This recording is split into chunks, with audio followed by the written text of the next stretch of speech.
യെരുശലേമിൽ നിന്നൊരു മനുഷ്യൻ യെരിഹോവിൽ പോയി. ഒറ്റ ദിവസത്തെ പ്രോഗ്രാം അല്ല കേട്ടോ, ഇത് കുറെ നാളായിട്ട് ഇവൻ കണക്ക് കൂട്ടിയ ഒരു പരിപാടിയാണ്. ഇവൻ തീരുമാനിച്ച് ഇവിടെ നിന്നാൽ അപ്പൻ പറയും അങ്ങോട്ട് പോടാ, ഇങ്ങോട്ട് പോടാ, കൃഷി ചെയ്യടാ, റിമോട്ട് ഓഫ് ചെയ്യടാ, മൊബൈൽ വരയ്ക്കാതിരിക്കടാ, ലാപ്ടോപ്പിൽ നിന്ന് കൈയെടുക്കടാ എന്നെല്ലാം പറഞ്ഞ് എപ്പോഴും സ്കൂളിൽ പോടാ, പഠിക്കടാ, പ്രാർത്ഥിക്കടാ, സൺഡേ സ്കൂളിന് പോടാ, സഭായോഗത്തിന് പോടാ, കൺവെൻഷന് പോടാ എന്നെല്ലാം പറഞ്ഞ് എപ്പോഴും പാടാ, എടാ പോടാ എന്നൊക്കെ വിളിക്കുന്ന ഈ അപ്പൻ്റെ അമ്മയുടെയൊക്കെ ശല്യം ഒന്ന് ഒഴിവാക്കിയിട്ട് എനിക്കൊന്ന് സ്വതന്ത്രനായിട്ട് പോകണം. കൊതിക്കാത്തത് ആരാ? അങ്ങനെ കൊതിക്കുന്ന ഒത്തിരി പേരുണ്ട്. ഇവനും തീരുമാനിച്ചു എനിക്കൊന്ന് സ്വതന്ത്രനാകണം. അതുകൊണ്ട് ഇവനെ അതിനു വേണ്ടി സമാഹരിക്കാൻ തുടങ്ങി. അപ്പൻ്റെ കയ്യിൽ നിന്നും അമ്മയുടെ കയ്യിൽ നിന്നും ചേട്ടൻ്റെ കയ്യിൽ നിന്നും കിട്ടുന്നതൊക്കെ മേടിച്ച് ഇവനിങ്ങനെ സ്വരുക്കൂട്ടി വെച്ച് ഒരു രാത്രി അവൻ പോകാൻ തീരുമാനിച്ചു. അവൻ്റെ വലിയ കണക്കൂട്ടല ഈ ഉള്ള സ്വരുക്കൂട്ടിയെല്ലാം കൊണ്ടുപോയി എനിക്ക് നേരെ കൊല്ലം പട്ടണത്തിൽ ചെല്ലണം. അവിടെ ചെന്നിട്ട് മാന്യനായിട്ട് എനിക്ക് ഉള്ള പൈസ കൊണ്ട് ചെറിയ ബിസിനസ് ആരംഭിക്കണം. ഇവിടുന്ന് മീൻ കിട്ടുകയാണെങ്കിൽ എടുത്തുകൊണ്ട് റാന്നി കൊണ്ട് കൊടുക്കണം, റാന്നിൽ നിന്ന് പച്ചക്കറി കിട്ടുവാണെങ്കിൽ എടുത്തുകൊണ്ട് കൊല്ലത്ത് കൊണ്ട് വിൽക്കണം. അത് കഴിഞ്ഞ് വെച്ചിട്ട് ഓട്ടോറിക്ഷ മേടിക്കണം, പിന്നെ ഒരു ടാക്സി കാർ മേടിക്കണം. അങ്ങനെ വന്ന് പിന്നെ ഒരു ടെമ്പോ ട്രാവൽ, പിന്നെ ഒരു ജീപ്പ്, ഒരു കാറ് എന്ന് വേണ്ട ഞാൻ ഒരു വണ്ടി മുതലാളിയാകുന്നു. അത് കഴിയുമ്പോൾ കശുവണ്ടി ബിസിനസ്സിൻ്റെ ചെറിയ പരിപാടി തുടങ്ങുന്നു. കാശിനെ ഹോൾസെയിലായിട്ട് ഞാൻ വിദേശത്ത് കയറ്റി അയക്കുന്നു. ഒത്തിരി സ്വപ്നങ്ങൾ ഇവൻ രാത്രി കടന്ന് കാണാൻ തുടങ്ങി. സ്വപ്നമില്ലാത്ത ആരുമില്ലല്ലോ. ഈ ചെറുപ്പക്കാരന് സ്വപ്നം കണ്ട. പക്ഷെ ഇതിനെല്ലാം അപ്പനും അമ്മയൊക്കെ തടസ്സമാണ്. പാസ്സാണ് ഭയങ്കര തടസ്സം, അച്ഛൻ അതിനെക്കാട്ടി തടസ്സം. എന്നാൽ പിന്നെ ഇവരുടെ ഒന്നും ശല്യമില്ലാത്തടത്ത് പോകാം എന്ന് വിചാരിച്ച് ഇവൻ വീട് വിട്ടിറങ്ങി. ഇറങ്ങുന്ന രാത്രിയിൽ ഇവൻ അമ്മയോട് പറഞ്ഞില്ല, അപ്പനോട് പറഞ്ഞില്ല. ഉറങ്ങാൻ പോവാന്നും പറഞ്ഞാൽ പോയത്. അത്താഴമൊക്കെ ഉണ്ടിട്ട്. പക്ഷെ ഉറങ്ങാൻ പോയവൻ അല്ലെ രാത്രി എല്ലാവരും കൂർക്കം വലിക്കുന്ന സമയമായപ്പോൾ 2 തലവണ കട്ടിലെ നേരെ വെച്ചു, ഒരു പുതപ്പ് വെച്ച് അതിനെ പുതപ്പിച്ചു. ആരിലും കണ്ട ആള് കിടക്കുന്ന പോലെ തോന്നും കേട്ടോ. അമ്മ വന്ന് നോക്കിയാൽ ചെറുക്കൻ കിടക്കുവാന്ന് തോന്നണം. ആ പരുവത്തിലാക്കിയിട്ട് പതുക്കെ ആ ഞെളിപിരി ഒന്നും കൊള്ളാതെ വ്യാപാരിയുടെ ശബ്ദമില്ലാതെ കതക് തുറന്നു. അവൻ വെളിയിലിറങ്ങിപ്പോയി. ഭയങ്കര സ്വപ്നങ്ങളാ. നാളെ എന്തൊക്കെയോ സംതിങ് ആകും. ഞാനിപ്പോൾ ഒരു കൈലിയും മുണ്ട് ഉടുത്തോണ്ടാണ് പോകുന്നത്. പക്ഷെ നാളെ ടൈയും സൂട്ടും കോട്ടും ഒക്കെ ഇട്ട് അല്ലെങ്കിൽ ഞാൻ തിരിച്ചു വരുന്നൊരു ദിവസമുണ്ട്, ഞാൻ കാറേ വരും എന്നൊക്കെ പറഞ്ഞാൽ പോയത്. കണക്ക് കൂട്ടാൻ ആർക്കാ ഇഷ്ടമില്ലാത്ത? കണക്ക് കൂട്ടുന്നതിന് കുഴപ്പമില്ല. സ്വപ്നം കാണാൻ ആർക്കാ ഇഷ്ടമില്ലാത്ത? സ്വപ്നമൊക്കെ കണ്ട് ഇവൻ രാത്രി ഇറങ്ങിത്തിരിച്ചതാ. പക്ഷെ ചെന്ന് പെട്ടത് കള്ളന്മാരുടെ കയ്യിലാണ്. സ്വത്രം പറയണേ, കണക്കൂട്ടലൊക്കെ നല്ലതാണെങ്കിലും ആ രാത്രി അവൻ്റെ സ്വപ്നം മൊത്തം തകർന്നു. സ്നേഹിത, ഇന്ന് രാത്രി സ്വപ്നമെല്ലാം തകരാൻ ഒറ്റ രാത്രി മതി. മനസ്സിലാകുന്നു ഞാൻ വിശ്വസിക്കുന്നു. നീ ദിവസങ്ങളായി, മാസങ്ങളായി, വർഷങ്ങളായി കൂട്ടിയ കണക്കെല്ലാം കൂടെ തെറ്റാൻ ഒറ്റ രാത്രി മതി. ഹല്ലേലൂയ. ഇവൻ ഒരിക്കലും വിചാരിച്ചില്ല ഞാൻ ചെന്ന് പെടാൻ പോകുന്നത് കള്ളന്മാരുടെ കയ്യിലാണ്. നിങ്ങൾ ആ വാക്യം ശ്രദ്ധിച്ചോ? ആ വാക്യം അവൻ അമ്മാമ ഒന്നുകൂടെ വായിക്കും. കള്ളന്മാരുടെ കയ്യിൽ പോകുമ്പോൾ കള്ളന്മാരുടെ കയ്യിൽ അകപ്പെട്ടു. ഇത്രയും മതി. ഒന്ന് ശ്രദ്ധിച്ചേ. അവൻ കള്ളന്മാരുടെ കയ്യിൽ അകപ്പെട്ടു. ഞാൻ മിനിഞ്ഞാന്ന് ഒരാഴ്ച മുമ്പ് തിരുവനന്തപുരത്തായിരുന്നു. വളരെ ഈ കേരളത്തിലെ അടുത്ത ഒരു DGP ലെവലിലേക്ക് വരുന്ന ഇപ്പോഴത്തെ ഏറ്റവും പ്രധാനപ്പെട്ട ഒരു പോലീസ് ഓഫീസർ എൻ്റെ യോഗത്തിനകത്തുണ്ട്. ഞാൻ ആ യോഗത്തിരുന്ന് ശുശ്രൂഷയെല്ലാം കഴിഞ്ഞ് അദ്ദേഹത്തുമായിട്ട് വളരെ സംസാരിച്ചു. വരുന്ന വഴിക്ക് ടെലിഫോണിൽ സംസാരിച്ചു, ഫോണിൽ കൂടെ ഞാൻ പ്രാർത്ഥിച്ചു. പേരൊന്നും ഞാനിപ്പോൾ പറയുന്നില്ല. അങ്ങനെ സംസാരിച്ച് കഴിഞ്ഞപ്പോൾ ഒരു സംഭവം, ഒരു ഡോക്ടർ പറയുക, പൂജപ്പുര ഈ മാനസിക രോഗികളെ ചികിത്സിക്കുന്ന ഏറ്റവും വലിയ പൂജപ്പുര ഹോസ്പിറ്റലിൻ്റെ ഡോക്ടർമാരുടെ ഡയറക്ടറായിരിക്കുന്ന മനുഷ്യൻ്റെ കഥ നിങ്ങളത് ഈ ദിവസങ്ങളെല്ലാം ഫേസ്ബുക്കിനകത്തൊക്കെ ഉണ്ട്. നിങ്ങളൊരു പക്ഷേ കേട്ട് കാണും. ശ്രദ്ധിക്കണേ. അദ്ദേഹം പഠിച്ച കോളേജിൽ പഠിച്ച ഏറ്റവും മിടുക്കൻ അവന് IIT-യിൽ അഡ്മിഷൻ കിട്ടി. IIT-യിലൊക്കെ അഡ്മിഷൻ കിട്ടുക എന്ന് പറഞ്ഞാൽ വളരെ ചരിത്രപരമായ കാര്യമാണ്. അങ്ങനെ അഡ്മിഷൻ കിട്ടി. ആ കോളേജിലെ ഏറ്റവും മിടുക്കൻ, ആ കോളേജിലെ ഏറ്റവും മാന്യൻ, എല്ലാത്തിനും 100-ൽ 100 മാർക്ക്, അധ്യാപകരുടെ പ്രിയങ്കരൻ, കോളേജിൻ്റെ ഏറ്റവും മാന്യതയുള്ളവൻ. ആ കോളേജിൽ വെച്ചൊരു ക്യാമ്പസ് സെലക്ഷൻ നടന്നപ്പോൾ ഇവന് 1800 പിള്ളേരിൽ നിന്ന് ഇവന് സെലക്ഷൻ കിട്ടി. അമേരിക്കയിലെ ഏറ്റവും വലിയ ഒരു മൾട്ടി കമ്പനിയിൽ ജോലി ചെയ്യുവാൻ ഇവന് സെലക്ഷൻ കിട്ടി. അവൻ അന്നേരം വയസ്സ് 22 ഉള്ളു കേട്ടോ. ഹല്ലേലൂയ. പ്രതിമാസം 25 ലക്ഷം രൂപ ശമ്പളം കിട്ടുന്ന നിലയിലുള്ള വലിയ മാന്യമായ ജോലി അവന് വാഗ്ദാനം ചെയ്തു. അവനെ ഒരു ട്രെയിനിങ്ങിന് വേണ്ടി 3 മാസത്തേക്ക് ഇവനെ ഗോവയിലേക്ക് കൊണ്ടുപോയി. ഗോവയിൽ വളരെ മാന്യനായ പയ്യൻ, നല്ല ദൈവത്തെ വിളിക്കുന്ന അപ്പൻ, ദൈവത്തെ വിളിക്കുന്ന അമ്മ, ദൈവത്തെ വിളിക്കുന്ന ഒരു പെങ്ങള് കൊച്ച്, ഒത്തിരി കഷ്ടപ്പെട്ട് പഠിപ്പിക്കാൻ പ്രാർത്ഥിച്ച് കിട്ടിയ ബുദ്ധി കൊണ്ട് അല്ലെങ്കിൽ സ്റ്റൈഫൻ ഇങ്ങോട്ട് മേടിച്ച് അവൻ പഠിക്കുക. അങ്ങനെ പഠിച്ചവന് കിട്ടിയ ക്യാമ്പസ് സെലക്ഷനിൽ ഡിസിപ്ലിനിൽ അവൻ ഗോവയിൽ പോയി. ഒരാഴ്ച ട്രെയിനിങ് കഴിഞ്ഞു. ഇനി 3 മാസം ട്രെയിനിങ് ഉണ്ട്. ഒരാഴ്ച കഴിഞ്ഞപ്പോൾ അപരിചിതമായൊരു ചെറുപ്പക്കാരൻ കയറി വന്നു. ഇവനെ കൈ കൊടുത്തു, ഇവനെ പരിചയപ്പെട്ടു. വീടെവിടാണ്, നാടെവിടാണ്, എന്തോ പഠിക്കുന്നു, എന്നോ ചെയ്യുന്നു. ഇവൻ ഈ കാര്യമൊക്കെ പറഞ്ഞു എൻ്റെ കയ്യിൽ ഒരു സാധനമുണ്ട്, നിനക്ക് ജീവിതത്തെ ആസ്വദിക്കണ്ടേ, അതുകൊണ്ട് നീ ഈ സാധനം മേടിച്ച് ഒരു ഡോസ് കുത്തിവെച്ചാൽ മതി, നീ ഇതുവരെ അനുഭവിക്കാത്ത സന്തോഷം. അവൻ പറഞ്ഞു എനിക്ക് വേണ്ട നിർബന്ധിച്ചു. അവൻ തീർത്തും പറഞ്ഞു എനിക്കത് വേണ്ട. അപ്പോൾ ഒരു ചെറുപ്പക്കാരി പെൺകുട്ടി കയറി വന്നു. അവൻ ഈ കച്ചവടക്കാരൻ്റെ കൂടെ കൂടി. അവർ രണ്ടും കൂടെ ആ കോളേജിൽ പഠിക്കുന്ന ആളുകളെ പോലെ ഇടപെടാൻ തുടങ്ങി. ഇടപെട്ട് അവൾ പറഞ്ഞത് ആണത്തം വേണ്ടേ, പുരുഷത്വം വേണ്ടേ, ഒന്ന് കുത്തിവെച്ചാൽ എന്നാ കുഴപ്പം, നമ്മളിതൊക്കെ ജീവിതത്തിൽ അറിഞ്ഞിരിക്കണ്ടേ എന്ന് പറഞ്ഞപ്പോൾ ഈ ചെറുപ്പക്കാരുടെ മുമ്പിൽ പുരുഷത്വം കാണിക്കണമല്ലോ. അതുകൊണ്ട് ഇവൻ പറഞ്ഞു ഓക്കെ തന്നേക്കാൻ പറഞ്ഞു. മേടിച്ചു. അത് ഈ കഴുത്തിൻ്റെ ഭാഗത്ത് കുത്തിവെച്ചു. ആ കുത്തിവെച്ച് അന്ന് രാത്രി അവൻ ലോകത്തെ അനുഭവിക്കാത്ത സന്തോഷം അനുഭവിച്ചു. സോദരൻ, അകപ്പെടുക എന്നുള്ള വാക്ക് പറഞ്ഞു വരിക. ഹല്ലേലൂയ. ആ രാത്രിയിൽ അമേരിക്കൻ സെലക്ഷൻ കിട്ടിയ, ക്യാമ്പസ് സെലക്ഷൻ കിട്ടിയ, 25 ലക്ഷം രൂപ പ്രതിമാസം ശമ്പളം പറഞ്ഞ, വർഷം കോടികൾ കിട്ടുന്ന ജോലിയുള്ള ആ കുടുംബത്തിന്റെ ദാരിദ്ര്യം മുഴുവൻ മാറേണ്ട ഈ ചെറുപ്പക്കാരനെ ആ രാത്രിയിൽ ഒരു ഡോസ് ഫ്രീ ആയിട്ട് കൊടുത്തു. അവനത് മേടിച്ചു. ആ രാത്രി അവൻ ആസ്വദിച്ചു. പിറ്റേ ദിവസം 4 മണിയായപ്പോൾ തല പൊട്ടിപ്പോകുന്നത് പോലെ തോന്നി, വൊമിറ്റിങ് ചെയ്യാൻ വരുന്നത് പോലെ തോന്നി, ദേഹമാസകല തളരുന്നത് പോലെ തോന്നി. അവൻ ആ മരുന്നെടുക്കാതെ ഒരു രക്ഷയുമില്ല. അവൻ പെട്ടെന്ന് ഇയാളിനെ വിളിച്ചു. അവൻ ഓടിക്കൊണ്ട് 2-ാമത്തെ ദിവസം ഫ്രീ ആയിട്ട് കൊടുത്തു. അവൻ 2-ാമത്തെ ദിവസം ഫ്രീ ആയിട്ട് മേടിച്ചു. പക്ഷെ 3-ാമത്തെ ദിവസമായപ്പോൾ കൃത്യ ടൈമിൽ അവന് മുൻപോട്ട് പോകാൻ കഴിയുന്നില്ല. അവൻ ആ മരുന്ന് മേടിക്കാൻ വേണ്ടി പൈസ വേണം. ചോദിച്ചപ്പോൾ വലിയ തുകയാ. ഇന്നലെയും മിനിഞ്ഞാന്നും ഫ്രീയാ, പക്ഷെ ഇന്ന് വലിയ തുകയാ. അവർക്കറിയാൻ തുകയുമായിട്ട് വരുമെന്ന്. അവൻ ആ രാത്രിയിൽ പൈസയുമായിട്ട് ചെന്നു. 3-ാമത്തെ രാത്രി, 4-ാമത്തെ രാത്രി പൈസ കൊടുത്തു. 5-ാമത്തെ രാത്രി കൈ പൈസയില്ല. ഗോവയിലെ 3 മാസത്തേക്കുള്ള ചില്ലറയുമായിട്ട് പോയതല്ലേ. പക്ഷേ ആ അടുത്ത ദിവസം അടുത്ത കൂട്ടുകാരൻ്റെ പെട്ടിക്കകത്ത് നിന്ന് അവൻ പൈസ കട്ടെടുക്കേണ്ടി വന്നു. ഈ മരുന്ന് അവനെ ബാധിക്കാൻ തുടങ്ങി. അങ്ങനെയായി അവൻ അമേരിക്കയ്ക്ക് പോയില്ല. അവനിപ്പോൾ ഗോവയിൽ കൂടെ കീറിപ്പറഞ്ഞ വസ്ത്രം ധരിച്ച് ദേഹത്തിന് കുത്തിവെക്കാൻ കഴിയാഞ്ഞിട്ട് നഖത്തിനിടയിൽ ഇപ്പോൾ കുത്തിവെക്കുക. നഖത്തിനിടയിൽ അങ്ങനെ അവനൊരു കലിങ്കലിരിക്കുമ്പോൾ ഈ ഡോക്ടർ എന്തോ ആവശ്യത്തിന് തിരുവനന്തപുരത്ത് നിന്ന് ഗോവയുടെ തെരുവിൽ പോകുമ്പോൾ പരിചിതമായൊരു മുഖം കലിങ്കലിരിക്കുന്നു. നഖത്തിനിടയിൽ കുത്തിവെക്കാൻ അവൻ ശ്രമിക്കുന്നു. പക്ഷെ ഇവന്റെ ശരീരത്തിന്റെ ബലഹീനത കൊണ്ട് കുത്തിവെക്കാൻ കഴിയുന്നില്ല. ഇവൻ വണ്ടി നിർത്തി. ഡോക്ടർ സൂക്ഷിച്ചു നോക്കിയപ്പോൾ ഇവന്റെ കൂടെ പഠിച്ചവനാ, ഏറ്റവും മിടുക്കനായിരുന്നവൻ. ഡോക്ടർ വണ്ടി നിർത്തി ഇറങ്ങിച്ചെന്ന് പറഞ്ഞ് എന്നെ മനസ്സിലായോ? ഞാൻ ഇന്നാരാണ്? അവൻ പറഞ്ഞ് എനിക്ക് മനസ്സിലായില്ല. സുബോധമെല്ലാം നഷ്ടപ്പെട്ടു. അപ്പൻ അവനെ ഉപേക്ഷിച്ചു, അമ്മ അവനെ ഉപേക്ഷിച്ചു. അവൻ്റെ ഭാവിയെല്ലാം പോയി. IIT പോയി, NIT പോയി, എല്ലാം പോയിട്ട് ഒരു പ്രാന്തനെ പോലെ മുടി വളർത്തി, താടി വളർത്തി, അല്ലെ കീറി പറഞ്ഞ വസ്ത്രം ധരിച്ച് ഒരു ഡോസ് മരുന്നിന് വേണ്ടി അവൻ ചെയ്യാത്ത കാര്യങ്ങളില്ല. ഈ ഡോക്ടർ അവനെ നിർബന്ധിച്ച് പിടിച്ച് വണ്ടിക്കകത്ത് കയറ്റി ആ യാത്ര മുടക്കി അവനെ കൊണ്ട് പൂജപ്പുരയിൽ വന്നു. പൂജപ്പുരയിൽ ഇപ്പോൾ അവനുണ്ട്. ഈ രാത്രി ഞാൻ പ്രസംഗിക്കുമ്പോൾ അവൻ അവിടെയുണ്ട്, ഈ ഡോക്ടറും അവിടെയുണ്ട് കേട്ടോ. പണ്ടത്തെ കഥ പറയുകയല്ല. അല്ലെ അവന്റെ ദേഹത്ത് ബാധിച്ച ഇതൊന്നും മാറിയിട്ടൊന്നും സുബോധം വരാൻ വേണ്ടി 40 ഡോസ് മരുന്ന് ഈ ഡോക്ടർ ഇവന്റെ ദേഹത്ത് കുത്തിവെച്ച പിന്നെ ഇവൻ ആരാന്ന് ഇവന് മനസ്സിലായത്. ആ നിലയിൽ ഇവന്റെ ബുദ്ധിയെ മുഴുവൻ കെട്ടിക്കളഞ്ഞു കേട്ടോ. ഹല്ലേലൂയ. അവന്റെ അപ്പനെ സ്നേഹത്തോടെ ഡോക്ടർ വിളിച്ചു പറഞ്ഞു, ഈ മകൻ ഇന്നടത്തുണ്ട്, എൻ്റെ കൂടെ ഉണ്ടെന്ന് പറഞ്ഞു. വേണ്ട ഡോക്ടറെ, അവന്റെ കാര്യം എന്നോട് പറയണ്ട. അവൻ കാരണം എൻ്റെ കുടുംബം തകർന്നു, എൻ്റെ പൊക്കുഞ്ഞിന്റെ പെങ്കൊച്ചിന്റെ കല്യാണം മുടങ്ങി, എൻ്റെ കുടുംബത്തിന്റെ അപമാനം പോയി, എൻ്റെ ബന്ധുക്കളും ചാർച്ചക്കാരും എന്നെ വെറുത്തു. ഡോക്ടറെ, എനിക്ക് അവനില്ല, അവൻ മരിച്ചെന്ന് കൂട്ടിക്കോ എന്ന് തന്ത പറയത്തക്ക നിലയിൽ ആ കുടുംബം ഇവൻ മൂലം തകർന്നു. മനസ്സിലാകുന്നുണ്ടോ?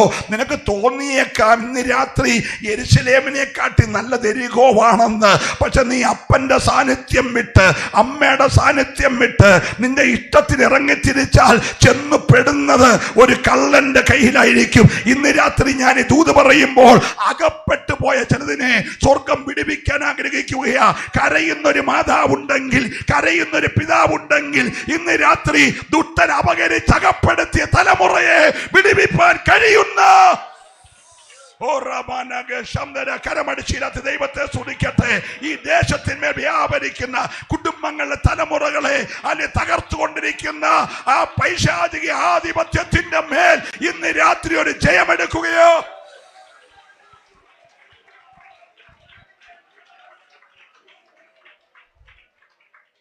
Praise the Lord. Praise the Lord. 7ാം ക്ലാസ്സിൽ പഠിക്കുന്ന കുഞ്ഞ് MDMA വിൽക്കുന്നതിന്റെ പടം നിങ്ങൾ TV കണ്ടില്ലേ? 7 പഠിക്കുന്ന കൊച്ചു കച്ചവടക്കാരിയായി അകപ്പെടുത്തിയതാ. അമ്മയെ വിളിച്ച് ചോദിച്ചാൽ അമ്മ കരഞ്ഞുകൊണ്ട് പറയും, പാസ്റ്ററെ എൻ്റെ കുഞ്ഞ് പാവ, പാസ്റ്ററെ എൻ്റെ കുഞ്ഞ് പാവ. അകപ്പെടുത്തിയതാ. മനസ്സിലാകുന്നുണ്ടോ? ഇന്ന് രാത്രി കൺവെൻഷൻ വെച്ചത് പണത്തിൻ്റെ കുങ്ക് കാണിക്കാനല്ല. ദൂരെ നിന്ന് ഞങ്ങൾ വണ്ടി ഓടിച്ച് ഈ ട്രാഫിക്കിൽ അയ്യപ്പന്മാരുടെ ബഹളത്തിനിടയ്ക്ക് ക്രിസ്മസിൻ്റെ തിരക്കിൽ ഓടി വന്നത് ഞങ്ങളുടെ പ്രസംഗം കേൾപ്പിക്കാനല്ല. അകപ്പെട്ടു പോയ ചില തലമുറയെ ഇന്ന് രാത്രി എൻ്റെ ദൈവത്തിനെ കെട്ടഴിച്ചു വിടാനുണ്ട്. ഏറ്റെടുക്കുന്ന മാതാപിതാക്കൾ മൗനമായിരിക്കരുത്. നാളുകളായി കരയുന്ന ചില മാതാവിനെ, ചില പിതാവിനെ സ്വർഗം ഇന്ന് രാത്രി കാണുകയോ.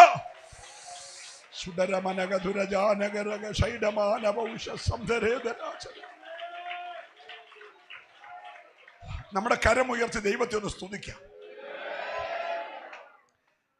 കൈ വളരുന്നോ കാല് വളരുന്നോ എന്നൊക്കെ നോക്കി കഷ്ടപ്പെട്ട് വളർത്തി LKG വിട്ട് UKG വിട്ട് തോളത്തെടുത്തുകൊണ്ട് പോയി വണ്ടിക്കൂലിക്ക് പൈസ ഇല്ലാതെ അരമുറുക്കി ഉടുത്ത് ഇവനെ ചുമ്മിക്കൊണ്ട് സ്കൂളിൽ കൊണ്ടുവിട്ട് തിരിച്ചു കൊണ്ടുവന്ന് അല്ലെങ്കിൽ അങ്ങനെയൊക്കെ പഠിപ്പിച്ച് ഒത്തിരി പ്രതീക്ഷ. ഞാനിപ്പോൾ കിടന്ന് കഷ്ടപ്പെടുന്നെങ്കിലും ഇവൻ വളർന്നു വന്ന് ഇവൻ പഠിച്ചു മിടുക്കനാകുമ്പോൾ എൻ്റെ കഷ്ടതയൊന്നും മാറും. ഇവൻ മൂലം എൻ്റെ കുടുംബം രക്ഷപ്പെടും. 1000 സ്വപ്നം അപ്പനുണ്ടായിരുന്നു, 1000 സ്വപ്നം അമ്മയ്ക്കുണ്ടായിരുന്നു. പക്ഷെ എല്ലാം ഒരു നിമിഷം കൊണ്ട് തകർന്നു കേട്ടോ. അവൻ വിചാരിച്ചില്ല രാത്രി ചെല്ലുന്നത് കള്ളന്മാരുടെ കയ്യിൽ അകപ്പെടാനെന്ന്. പക്ഷെ അകപ്പെട്ടത് കള്ളന്മാരുടെ കയ്യിലാ. ഇവനെ കിട്ടിയ മാത്രം ഇരുട്ടിന്റെ മറ പറ്റിയിരുന്ന ആ കള്ളന്മാർ ഇവനെ പിടിച്ചിട്ട് അവന്റെ വസ്ത്രം അഴിച്ചു മാറ്റി. എന്നിട്ട് മാരകമായ ആയുധങ്ങൾ കൊണ്ട് ഇവന്റെ ശരീരത്തെ കുത്തി കുത്തി മുറിവേൽപ്പിച്ചു. ഇവന്റെ രക്തം വാർന്നൊഴുകാൻ തുടങ്ങി. ഇവന്റെ കയ്യിലുണ്ടായിരുന്ന സമാഹരിച്ചു വെച്ചതെല്ലാം കൂടെ അപകരിച്ച് അവർ ഇരുട്ടിൽ മറഞ്ഞു, ഇരുട്ടിൽ മറഞ്ഞു. ഒരു കാര്യം ഓർത്തോണേ, നീ ഇന്ന് രാത്രി ഇരിക്കുന്നത് വെളിച്ചത്തില, പക്ഷെ നീ അറിയാത്തൊരു അന്ധകാരം ഈ ദേശത്ത് വ്യാപരിക്കുന്നുണ്ട്. ഹല്ലേലൂയ. ഈ ദേശത്ത് വ്യാപരിക്കുന്ന ഇരുട്ടിന്റെ ശക്തികൾ പതിയിരുന്നു കൊണ്ട് നിന്റെ തലമുറയെ അവസരം കിട്ടിയാൽ തകർത്തിടുവാൻ നോക്കുന്ന മേഖലയുടെ മേൽ ഇന്ന് രാത്രി ആത്മാവിന്റെ അധികാരത്തിൽ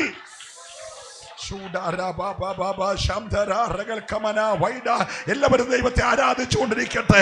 ചില പൈശാചിക ആധിപത്യങ്ങളെ ഇന്ന് രാത്രി ആത്മാവിൽ ഞങ്ങൾ ബന്ധിക്കുകയാണ്. കുടുംബങ്ങൾക്കെതിരെ വ്യാപരിക്കുന്ന, തലമുറക്കെതിരെ വ്യാപരിക്കുന്ന, സഭകൾക്കെതിരെ വ്യാപരിക്കുന്ന ഇരുട്ടിന്റെ വ്യാപാരങ്ങളെ സ്വർഗം ഈ രാത്രി അഴിക്കുകയോ.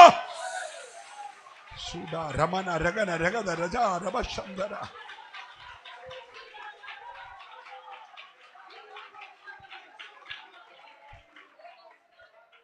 Praise the Lord. അർത്ഥപ്രാണനായി വിട്ടേച്ചു പോയി. അകപ്പെടുത്തി അർത്ഥപ്രാണനാക്കി വിട്ടേച്ചു. സ്തോത്രം. കാരണം ഇനി ഇവനെ ചുമ്മിയിട്ട് കാര്യമില്ല. ഇവന്റെ കയ്യിൽ നിന്ന് കിട്ടാവുന്നതെല്ലാം എന്ത് ചെയ്തു? കിട്ടി. ഇപ്പോൾ ഇവൻ വീട്ടിൽ നിന്ന് പറഞ്ഞപ്പോൾ ജീവൻ ഉണ്ടായിരുന്നു. ഇപ്പൊ എത്ര ജീവനേ ഉള്ളൂ? പകുതി ജീവൻ, പകുതി ജീവൻ. ഇവൻ ചത്ത് കിടക്കുക. അത് സ്തോത്രം.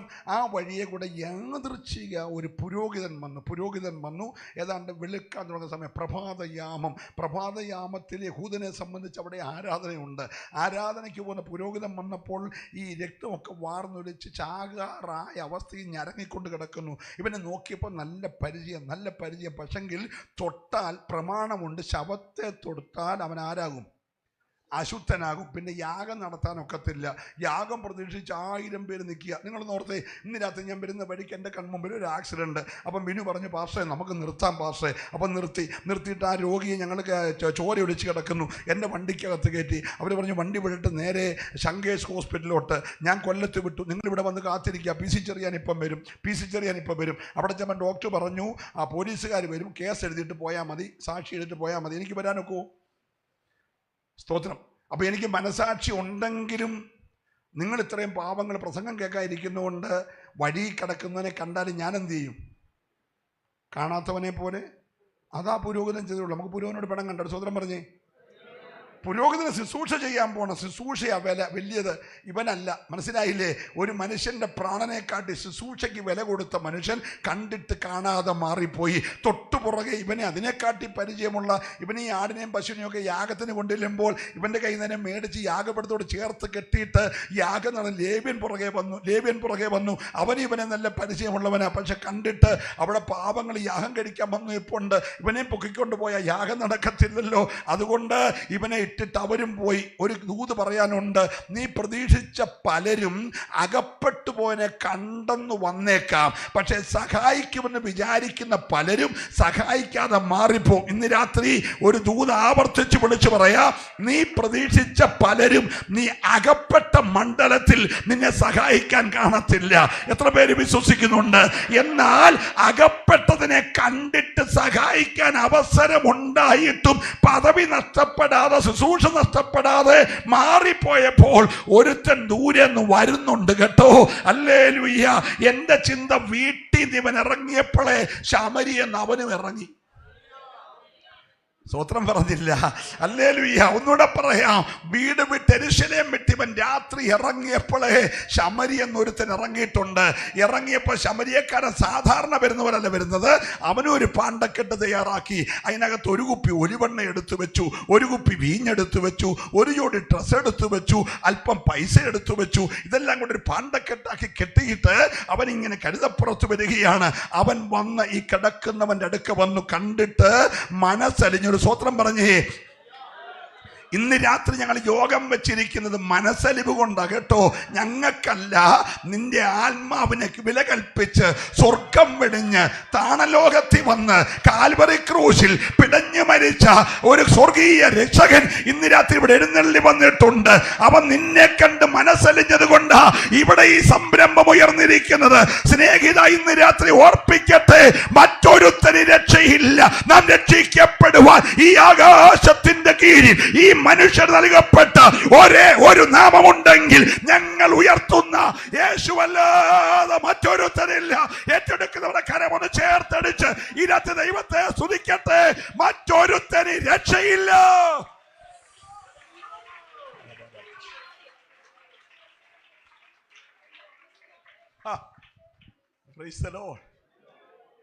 ശമരിയാക്കാരൻ വന്നു, ഇവനെ കണ്ട് അടുത്ത് ചെന്നു. മറ്റവരെല്ലാം അകന്നു പോയപ്പോൾ ഒരുത്തൻ അടുത്ത് വന്നു. ദൈവത്തെ സ്തുതിക്കും. അടുത്ത് വന്നിട്ട് വാഹനമൃഗത്തെ ഇറങ്ങി ഇവന്റെ തലയെടുത്ത് മടിയിലോട്ട് വെച്ചു. എന്നിട്ട് ഈ പാണ്ടക്കെട്ട് അങ്ങോട്ട് അഴിച്ചു. അതിൽ നിന്ന് ആദ്യം ഒരു കുപ്പി വീഞ്ഞെടുത്തു.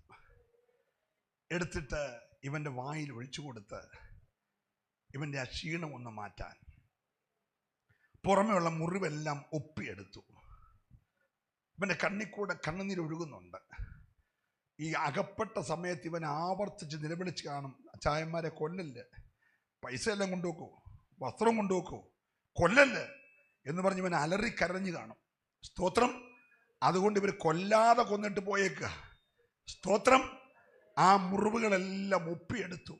ആ കണ്ണുനീരൊക്കെ ഒന്ന് തുടച്ചിട്ട് ആ മുറിവിലേക്ക് ഒലിവെണ്ണ പകർന്നു. ഒരു സ്വത്രം പറഞ്ഞേ. ഹല്ലേലൂയ. രോഗശാന്തിക്ക് ഉതകുന്ന ഒലിവെണ്ണ ഈ ശമരിയക്കാരൻ്റെ കയ്യിലുണ്ട്. അവൻ അകത്ത് വീഞ്ഞും കൊടുത്ത് പുറത്ത് ഒലിവെണ്ണയും പകർന്നിട്ട് ആ പാണ്ടക്കെട്ട് വീണ്ടും തുറന്നിട്ട് ഒരു ജോഡി ഡ്രസ്സ് എടുത്തിട്ട് ഇവനെ അണിയിച്ച്. ആ ഡ്രസ്സിനൊരു പേരുണ്ട് കേട്ടോ. മറ്റൊരു കൊണ്ടുപോയ ഡ്രസ്സ് ഇവൻ്റെ അപ്പൻ കൊടുത്ത ഡ്രസ്സാ. പക്ഷെ ശമരിയക്കാരൻ കൊണ്ടുവന്ന ഡ്രസ്സ് പാപത്താൽ ഉരിഞ്ഞു പോയ രക്ഷൻ്റെ ഉടുപ്പിൻ്റെ പുറത്ത് രക്ഷയുടെ ഉല്ലാസ വസ്ത്രം ധരിപ്പിച്ചു. ഇന്ന് രാത്രി ചിലരെയെങ്കിലും രക്ഷയുടെ ഉല്ലാസ വസ്ത്രം ധരിപ്പിക്കുവാൻ ദൈവത്തിന് പദ്ധതിയുണ്ട്. ഏറ്റെടുക്കുന്നവർക്കായി ഞാൻ ദൈവത്തെ സ്തുതിക്കുകയാണ്. ഈ സമയത്തൊക്കെ എൻ്റെ ഒരു ചിന്തയാണ്. രാവിലെ കട്ടിലെ കടുങ്കാപ്പിയും കൊണ്ട് ചെന്ന് അമ്മ നോക്കുമ്പോൾ കട്ടിലെ 2 തലവണ വെച്ചിട്ടുണ്ട്. തലവണയുടെ മണ്ടയ്ക്ക് ഒരു പുതപ്പുണ്ട്. ആളില്ല. ഓമനിച്ച് വളർത്തിയ ചെറുക്കനെ കാണാഞ്ഞുകൊണ്ട് ഈ അമ്മ പൊട്ടിക്കരഞ്ഞാണ്, എന്റെ കുഞ്ഞേ നീ എവിടെ പോയടാ എന്ന് ചോദിച്ച് അലറിക്കരയുന്ന ഒരമ്മ.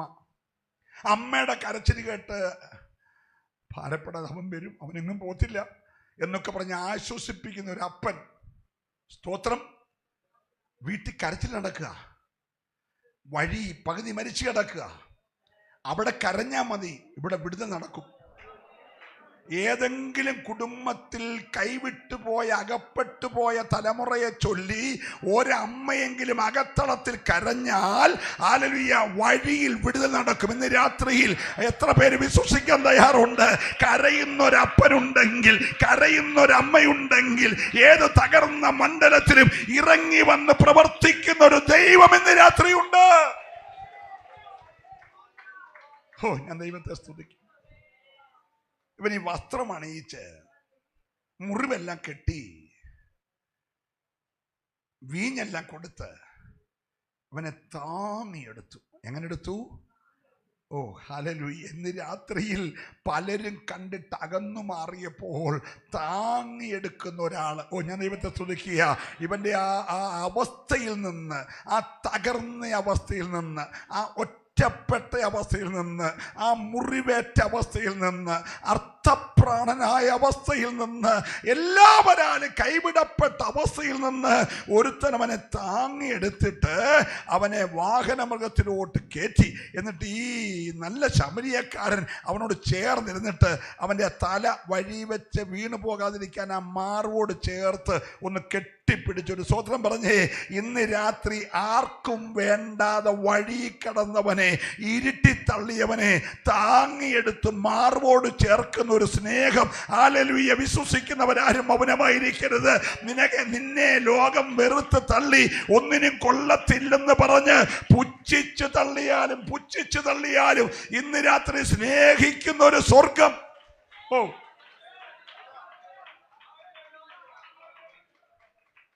ഹല്ലേലൂയ. ഞാൻ ഈ പ്രസംഗിക്കുന്നതല്ല, എൻ്റെ സാക്ഷിയാണേ. Price the Lord. സമയമുണ്ട്, ഞാൻ ഇച്ചിരി പറയാം. ഈ യെരുശലേമിൽ നിന്ന് പോകുന്ന യെരിഹോവിൽ പോയി മുറിവേറ്റവനെ കാണാൻ നിങ്ങൾ ഇന്ന് രാത്രി ഫോട്ടോ നിൽപ്പുണ്ട്. ആളിവിടെ നിൽപ്പുണ്ട്. Price the Lord. ഞാൻ അവസരം കിട്ടിയാൽ പറയും. Price the Lord. Praise the Lord. ഈ ശമരിയക്കാരൻ ഈ വഴിയിൽ നിന്ന് ഇവനെ പൊക്കിയിട്ട് ഇവനെ ആ വാഹനമൃഗത്തെ കയറ്റി മാർവോട് ചേർത്ത് പിടിച്ച് പോകുമ്പോൾ ഈ ജീവനുള്ള ശമരിയക്കാരൻ്റെ ജീവന്റെ ചൂട് അർത്ഥപ്രാണനായവൻ്റെ ജീവനിലേക്ക് പകർന്നപ്പോൾ അവന് ജീവൻ വെക്കാൻ തുടങ്ങി, ഒരു ചലനമുണ്ടാകാൻ തുടങ്ങി. നല്ല സ്തോത്രം പറയണം കേട്ടോ. ഈ പണ്ടൊക്കെ നമ്മുടെ അമ്മച്ചിമാര് ഈ കോഴിക്കുഞ്ഞിനെ ആരിൽ എറിഞ്ഞ് ചെറിയ കേട് പറ്റിയാൽ അവർ ഈ കോഴിക്കുഞ്ഞിൻ്റെ മണ്ടയ്ക്ക് ഒരു മുറം കൊണ്ട് വെച്ചിട്ട് മുറത്തേൽ ഇങ്ങനെ കൊട്ടി അങ്ങനെ കണ്ടുകൊണ്ടോ ആരെങ്കിലും? ഞങ്ങളുടെ റാന്നിയിലൊക്കെ ഉണ്ട് കേട്ടോ. ഇങ്ങനെ മുറത്തെ കൊട്ടി ജീവൻ വെപ്പിക്കുന്ന പോലെ ഈ എരിഹോവിൽ നിന്ന് വഴിയമ്പലം വരെയുള്ള ദൂരം ഈ മാർവിടത്തിൽ ചാരി കഴുതയുടെ പോക്കിൽ ഇങ്ങനെ പോകുമ്പോൾ അവന് ജീവൻ വെക്കാൻ തുടങ്ങിയ ദൈവത്തെ സ്തുതിക്കുകയാ. ഇന്ന് രാത്രി യേശു പറഞ്ഞു, കുഞ്ഞെ, കള്ളം വന്നത് അറക്കാനും മുടിക്കാനും മോഷ്ടിക്കാനും തുരന്നു മോഷ്ടിക്കാനുമാ. ഞാൻ വന്നത് നിനക്ക് ജീവൻ ഉണ്ടാകുവാനാ. ഇന്ന് രാത്രി എത്ര പേര് വിശ്വസിക്കുന്നുണ്ട്? കള്ളൻ ഇന്ന് രാത്രി കുടുംബത്തെ തകർത്തുകൊണ്ടിരിക്കുമ്പോൾ ജീവിപ്പിക്കുന്ന ഒരു സ്വർഗം ഇവിടെയുണ്ട്. ഹല്ലേലൂയ. ഹല്ലേലൂയ. അതവിടെ നിൽക്കട്ടെ, നമുക്ക് മടങ്ങി വരാമേ. രണ്ടാമത്തെ ഒരാളിൻ്റെ കാര്യം കർത്താവ് പറഞ്ഞു. കർത്താവ് ഈ ഉപമകളൊക്കെ പറയുമ്പോൾ തന്നെ അതിൻ്റെ എല്ലാം പുറകിൽ ഭയങ്കര അർത്ഥവ്യാപ്തി. അതെല്ലാം വ്യാഖ്യാനിക്കുന്നില്ല. ഒരു യാഥാർത്ഥ്യം പറയാൻ വേണ്ടി രണ്ട് ഉപമ പറഞ്ഞു. എന്താ യാഥാർത്ഥ്യം? ഒരു അപ്പന് 2 മക്കള് ഉണ്ടായിരുന്നു, അത് യാഥാർത്ഥ്യമാണ്. പക്ഷെ അതൊന്നും നമുക്ക് മയ്യനാട്ടുകാർക്ക് മനസ്സിലാകാൻ വേണ്ടി യേശു തമ്പുരാന് ആദ്യ 2 ഉപമ എന്താ പറഞ്ഞത്? ഒരു മനുഷ്യന് 100 ആടുണ്ടായിരുന്നു എന്നിരിക്കട്ടെ എന്ന് പറഞ്ഞാൽ അത് ഉള്ളതല്ല, ഉണ്ടായിരുന്നുവെന്ന് ഇരിക്കട്ടെ. അതിലൊന്ന് കാണാതെ പോയി. 99 ഗോശാലയെ കയറ്റി അടച്ചിട്ടിട്ട് ആ രാത്രി കാണാതെ പോയതിനെ തേടി ഇടയൻ പോയി.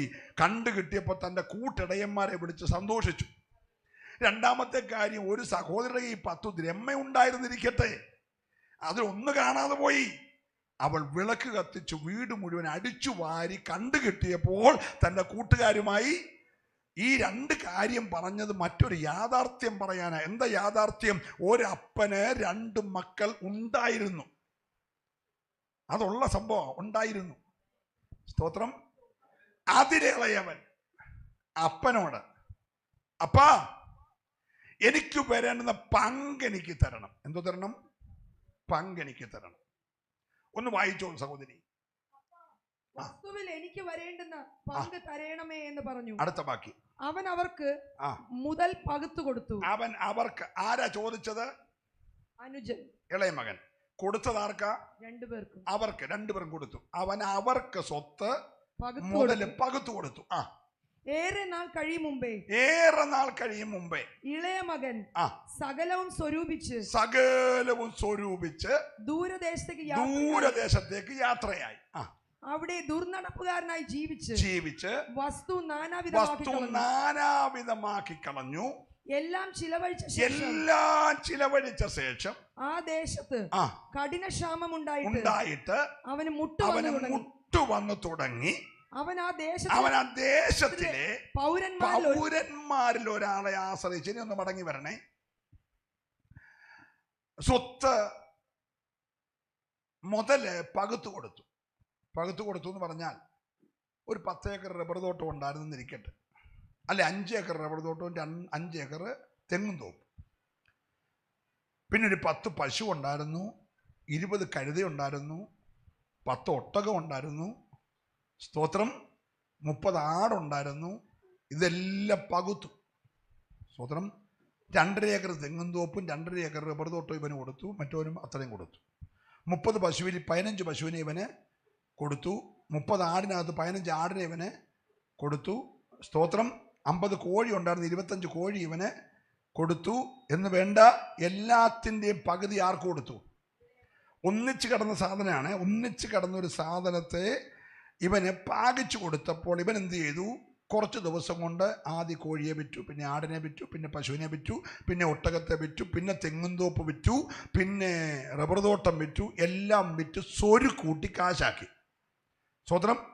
അപ്പോൾ 2 കോടി രൂപ ഇവൻ്റെ കൈ കിട്ടുന്നിരിക്കട്ടെ. അപ്പോൾ അതൊക്കെ പറഞ്ഞാൽ നമുക്കൊരു, അപ്പോൾ ഈ ചെറുക്കൻ ഇന്നലെ ആരെങ്കിലും വിളിച്ചായിരുന്നേ പറഞ്ഞാൽ നമ്മുടെ അവറാച്ചൻ്റെ ഇളയ മോനാന്ന് പറയും. ഇപ്പം വിളിക്കുന്ന കോടീശ്വരൻ. എന്താണ്? ഒറ്റ ദിവസം കൊണ്ട് ഇവൻ്റെ പേര് മാറി. എന്തായി? എൻ്റെ കൂടെ ഒന്ന് പറഞ്ഞേ, ഒരു 5 മിനിറ്റ് നേരത്തേക്ക് ശ്രദ്ധിച്ചേ. ഇപ്പോൾ ഇവൻ ആരായി? കോടീശ്വരനായി. അപ്പോൾ സ്റ്റാൻഡേർഡ് മാറി. സ്തോത്രം. അവന് ഡ്രസ്സിൻ്റെ ധാരണയിലൊക്കെ ഒരു ചെറിയ വ്യത്യാസങ്ങൾ വരുത്തി. കഴിഞ്ഞ ദിവസം വരെ മുണ്ടും കൈരിയായിരുന്നു, ഇപ്പോൾ അവന് പാൻറ്റ് ഷർട്ടുമായി. അപ്പോൾ ഷർട്ടിട്ടപ്പോൾ ഒരാൾ പറഞ്ഞു അതിൻ്റെ പുറത്ത് മറ്റേ നമ്മുടെ കോട്ടൂടിടുന്നത് നല്ല എന്ന് പറഞ്ഞു. അവൻ ആ കോട്ടൂടിട്ടു. എന്ന് വേണ്ട അവൻ ഇച്ചിരി സ്റ്റൈലൊക്കെ ആയിട്ട് അവന് മനസ്സിലായി ഈ നാട്ടിൽ നിന്ന് കഴിയുമ്പം എന്തോ പറഞ്ഞാലും അവറാച്ചൻ്റെ മോനെന്നേ പറയത്തുള്ളൂ. സ്തോത്രം. അതുകൊണ്ട് ഇവൻ നാട് വിട്ട് ദൂരദേശത്തേക്ക് എന്ത് ചെയ്തു? പോയി. സ്തോത്രം. എല്ലാവരും ഇവിടെ ഉണ്ടല്ലോ അല്ലേ? അവൻ ദൂരദേശത്തേക്ക് പോയി. ദൂരദേശത്ത് പോയി കഴിഞ്ഞപ്പോൾ അവന് ഈ പൈസ എന്തോ 2 കോടി രൂപ ഉണ്ട്. ഇവൻ നേരത്തെ ഒരു പരിപാടിയും ചെയ്തിട്ടില്ല. അവൻ ഈ പൈസ കൊണ്ട് പല പരിപാടി ചെയ്തു. ഞാൻ മുമ്പേ പറഞ്ഞതുപോലെ അല്ലിയ ഓടാനൊരു ബസ്, പിന്നെ ടാക്സി ഓടാൻ 2 കാറ്, പിന്നെ ഒരു ഫാം, പിന്നെ ഒരു ചെറിയ സൂപ്പർ മാർക്കറ്റ്. ഇതെല്ലാം ചെയ്തിട്ട് പൈസ പിന്നെ മിച്ചിരിക്കുക. അപ്പോൾ ഒരാൾ പറഞ്ഞു ബീഹാർ സ്കൂൾ കിട്ടും, 10 അധ്യാപകരും 400 പിള്ളേരും 10 ബിൽഡിങ്ങുള്ള സ്കൂൾ കിട്ടും, നമുക്കൊരു 10 ലക്ഷം രൂപ കൊടുത്താൽ മതി. അവൻ പൊട്ടിപ്പാളിച്ചായി നിൽക്കുക അവിടെ ബീഹാറിൽ. അപ്പോൾ ഇത് ഇവൻ പോയി മേടിക്കും. അപ്പോൾ ഇവന് ബീഹാറിൽ സ്കൂളായി, ഇവിടെ ഫാമായി. അപ്പോൾ ഒരാൾ പറഞ്ഞു ദുബൈ പോകാമെങ്കിൽ നമുക്ക് സ്മഗിൾഡ് പരിപാടി ചെയ്യാം. സ്വർണം നമുക്ക് മത്തങ്ങയ്ക്കകത്ത് വെച്ച് പാവയ്ക്കകത്ത് വെച്ച് ഇവിടെ കൊണ്ടുവരുന്നു, ഇവിടെ നമ്മൾ കാശാക്കി അങ്ങോട്ട് കൊണ്ടുപോകുന്നു എന്ന് വേണ്ട. അത് പറഞ്ഞ് ഇവൻ അങ്ങനെ ചുരുക്കി പറഞ്ഞാൽ ഈ 2 കോടി രൂപ ഇവൻ നാനാവിധമാക്കി. ഹലോ. പക്ഷേ ഇവന് വലിയൊരു സംഭവമാണ്. ബീഹാറിൽ സ്കൂള്, ദുബായിൽ കച്ചവടം, കേരളത്തിൽ ഫാം, ടാക്സി വണ്ടി. അങ്ങനെ ആയപ്പോഴാണ് ഇവൻ്റെ വണ്ടി കൊക്കയിലോട്ട് മറിഞ്ഞു. സ്തോത്രം. ഉടനെ കേസായി, 3 പേര് ചത്തു. ഉടനെ ഇവന് രാഷ്ട്രീയക്കാരെ കൂട്ടുവേണം. അപ്പോൾ ഭരിക്കുന്ന പാർട്ടിയാരെ അവരെ ആദ്യം പിടിച്ചപ്പോൾ മറ്റൊരു പറഞ്ഞു നീ പിടിച്ചാലും ഞങ്ങൾ ഇടപെടുമെന്ന് പറഞ്ഞു, ഞങ്ങൾ കൊടിനാട്ടുമെന്ന് പറഞ്ഞു. അപ്പോൾ അവരെയും പിടിച്ചു. അവർ പറഞ്ഞു വൈകിട്ടൊന്ന് കൂടിയേക്കാം, കാര്യം നടക്കണമല്ലോ, കൂടിയേക്കാം. അങ്ങനെ വൈകിട്ട് അവർ കൂടി. സ്തോത്രം. അങ്ങനെ കാര്യങ്ങൾ പതുക്കെ ഇറങ്ങാൻ തുടങ്ങി. അപ്പോൾ ആ പക്ഷിപ്പനി ഉണ്ടായി, കോഴി മൊത്തം ചത്തു. എല്ലാവരും ഇവിടെ ഉണ്ടല്ലോ അല്ലേ? Price the Lord. സ്തോത്രം. എടാ, അപ്പൻ്റെ സാന്നിധ്യം വിട്ട് നീ എന്തെല്ലാം ഉണ്ടാക്കിയാലും അതെല്ലാം താൽക്കാലികമാ. അതുകൊണ്ടല്ലേ ജ്ഞാനി പറഞ്ഞത്, ഞങ്ങളാരുമല്ല, ജ്ഞാനി പറഞ്ഞിരിക്കുകയാണ് ഒരു വഴി ഒരു മനുഷ്യന് ചൊവ്വായിട്ട് തോന്നാം, പക്ഷേ അതിൻ്റെ അവസാനം മരണവഴി അത്രേ. ഒരല്ലേലൂയ പറയണേ. എടാ, അപ്പൻ അപ്പന്റെ സാന്നിധ്യം വിട്ടു പോയിട്ട് നീ തോന്നുന്ന വഴികളെല്ലാം തൽക്കാലം നല്ലതാന്ന് തോന്നിയാലും പിന്നത്തേതിൽ അത് മരണ വഴിയാ. ദൈവത്തിന് സ്തോത്രം, ഹല്ലേലൂയ.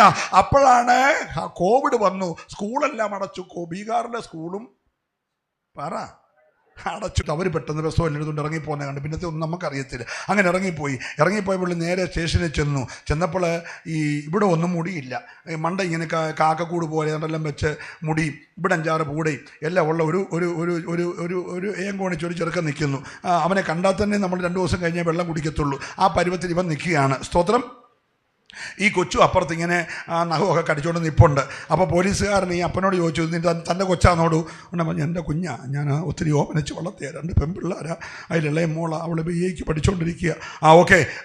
ഈ കൊച്ചും ഇവനും തമ്മിൽ ഇപ്പോൾ കല്യാണം നടക്കാൻ പോവാ. ഉടനെ കൊച്ചിനോട് ചോദിച്ചു, കൊച്ചേ ഇത് നിൻ്റെ അപ്പനാണോ? അത് എൻ്റെ അപ്പനാ. നീ അപ്പൻ്റെ കൂടെ പോന്നോ? ഞാനൊരിക്കലും അയാളുടെ കൂടെ പോകുന്നില്ല, ഞാൻ അച്ചാച്ചൻ്റെ കൂടെ പോകുന്നുള്ളൂ. ഇന്നലെ കണ്ട ഈ കാപ്പിപ്പൊടി പോലെ മുടിയിരിക്കുന്ന ഇവൻ അച്ചാച്ചനുമായി 23 വർഷം വളർത്തി BA പഠിപ്പിച്ച അപ്പൻ ഇപ്പം അയാളുമായി. നിങ്ങൾ സ്വോത്രം പറഞ്ഞില്ല. ഞങ്ങളുടെ റാന്നിയിലെ കാര്യം പറയുമ്പോഴെങ്കിലും ഒരു സ്വോത്രം പറ. ഇവിടെ അങ്ങനത്തെ ആളുകളില്ലല്ലോ. Price the Lord. ഒന്ന് ശ്രദ്ധിക്കണേ, കൈപൊക്കൊന്നും വേണ്ട, പ്രാർത്ഥിച്ചുകൊണ്ടിരുന്നാൽ മതി. ഈ രാത്രി ഞാൻ കഥ പറഞ്ഞു പോകാൻ വന്നല്ല, കെട്ടടിച്ചിട്ട് പോകാൻ വന്നതാ. ഹല്ലേലൂയ. പിശാചിന്റെ പ്രവൃത്തിയെ അരിപ്പാനത്രേ മനുഷ്യപുത്രൻ വെളിപ്പെട്ടിരിക്കുന്നത്. ഇന്ന് രാത്രി ചില കുടുംബങ്ങളുടെ തലമുറകളുടെ കെട്ട് സ്വർഗം അഴിക്കുന്ന രാത്രിയാ. നിങ്ങൾ ശ്രദ്ധിക്കണേ, 21 വയസ്സ് വരെ ഓമനിച്ചു വളർത്തി BA ഫൈനൽ ഇയർ പഠിക്കുക. സ്തോത്രം. ഈ മനുഷ്യൻ കഷ്ടപ്പെട്ട് കൂലിപ്പണിയും ചെയ്ത് വയറും മുറുക്കി കൊടുത്ത് ഈ തള്ളക്കാണ് ഈ വലിവും വെച്ചോണ്ട് ഇതിനെ വളർത്തി. കൊച്ചു പറയാണ്, ഇയാൾ എന്നെ എപ്പോഴും പീഡിപ്പിക്കുക, ഞാൻ ഈ അച്ചാച്ചൻ്റെ കൂടെ പോകുന്നുള്ളൂ. പോലീസുകാർ ഞെട്ടി. 21 വയസ്സുള്ള കൊച്ചിനെ അപ്പൻ പീഡിപ്പിക്കുക എന്ന് പറഞ്ഞാൽ ഏത് പോലീസാണ് ഞെട്ടാത്തത്? നമ്മൾ ഞെട്ടിയില്ലേ? അപ്പം ചോദിച്ചു, പീഡിപ്പിച്ചോ? പീഡിപ്പിച്ചു. എന്തോ പീഡിപ്പിച്ചേ? അത് രാവിലെ 5 മണിക്ക് എഴുന്നേക്കാൻ പറയും, പഠിക്കാൻ പറയും, ചർച്ചിൽ പോകാൻ പറയും. പിന്നെ അതാണോ പീഡിപ്പിക്കുന്നത്? പോലീസുകാർക്ക് സമാനമായി, അപ്പനും സമാനമായി. അല്ലേ? പോസ്റ്റോ കേസിൽ പ്രതിയാകത്തില്ലേ? അപ്പം ചോദിച്ചു, ഇവനെ എപ്പോഴാടി പരിചയം? അത് ഞങ്ങൾ കഴിഞ്ഞ ആഴ്ച അവിടെ ദാഹിച്ചു നിന്നുകൊണ്ട് ഇവൻ പറഞ്ഞായിരുന്നു ഐസ്ക്രീം കഴിക്കാൻ പാമെന്ന്. ഉടനെ ഞാൻ വേണ്ടെന്ന് പറഞ്ഞെങ്കിലും അവൻ പറഞ്ഞു, ഐസ് പാറിൻ്റെ അടുത്തുണ്ട്, പുതിയ സാധനം ഇറങ്ങിയിട്ടുണ്ട്, അത് തേങ്ങയുടെ രുചിയുള്ള ഐസ്ക്രീം ഉണ്ട്, നമുക്ക് ഓരോന്ന് കഴിച്ചേക്കെന്ന് പറഞ്ഞ് പോയി. അങ്ങനെ ഐസ്ക്രീം കഴിച്ച വകയിലുള്ള ബന്ധമാണ് ഇത്.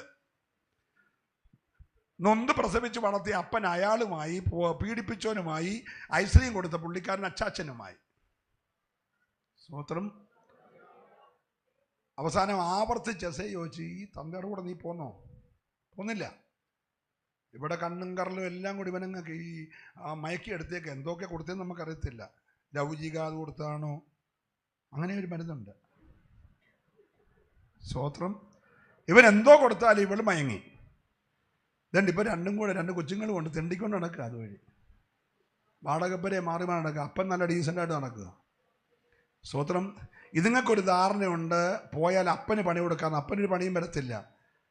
അപ്പൻ്റെ വീട്ടിൽ കൂലിക്കാർ തിന്ന് ശേഷിപ്പിക്കുക. ഇവൻ പന്നിക്കൂട്ടി നിരങ്ങി നടക്കുക. മനസ്സിലാകുന്നുണ്ടെന്ന് ഞാൻ വിശ്വസിക്കുന്നു. ശ്രദ്ധിച്ചേ. അപ്പനെ തോപ്പിച്ച് നീ പോയാൽ അപ്പനൊന്നും സംഭവിക്കത്തില്ല. ഇന്ന് രാത്രി നീ പന്നിക്കൂട്ടിപ്പോമെന്നുള്ളതേ ഉള്ളൂ.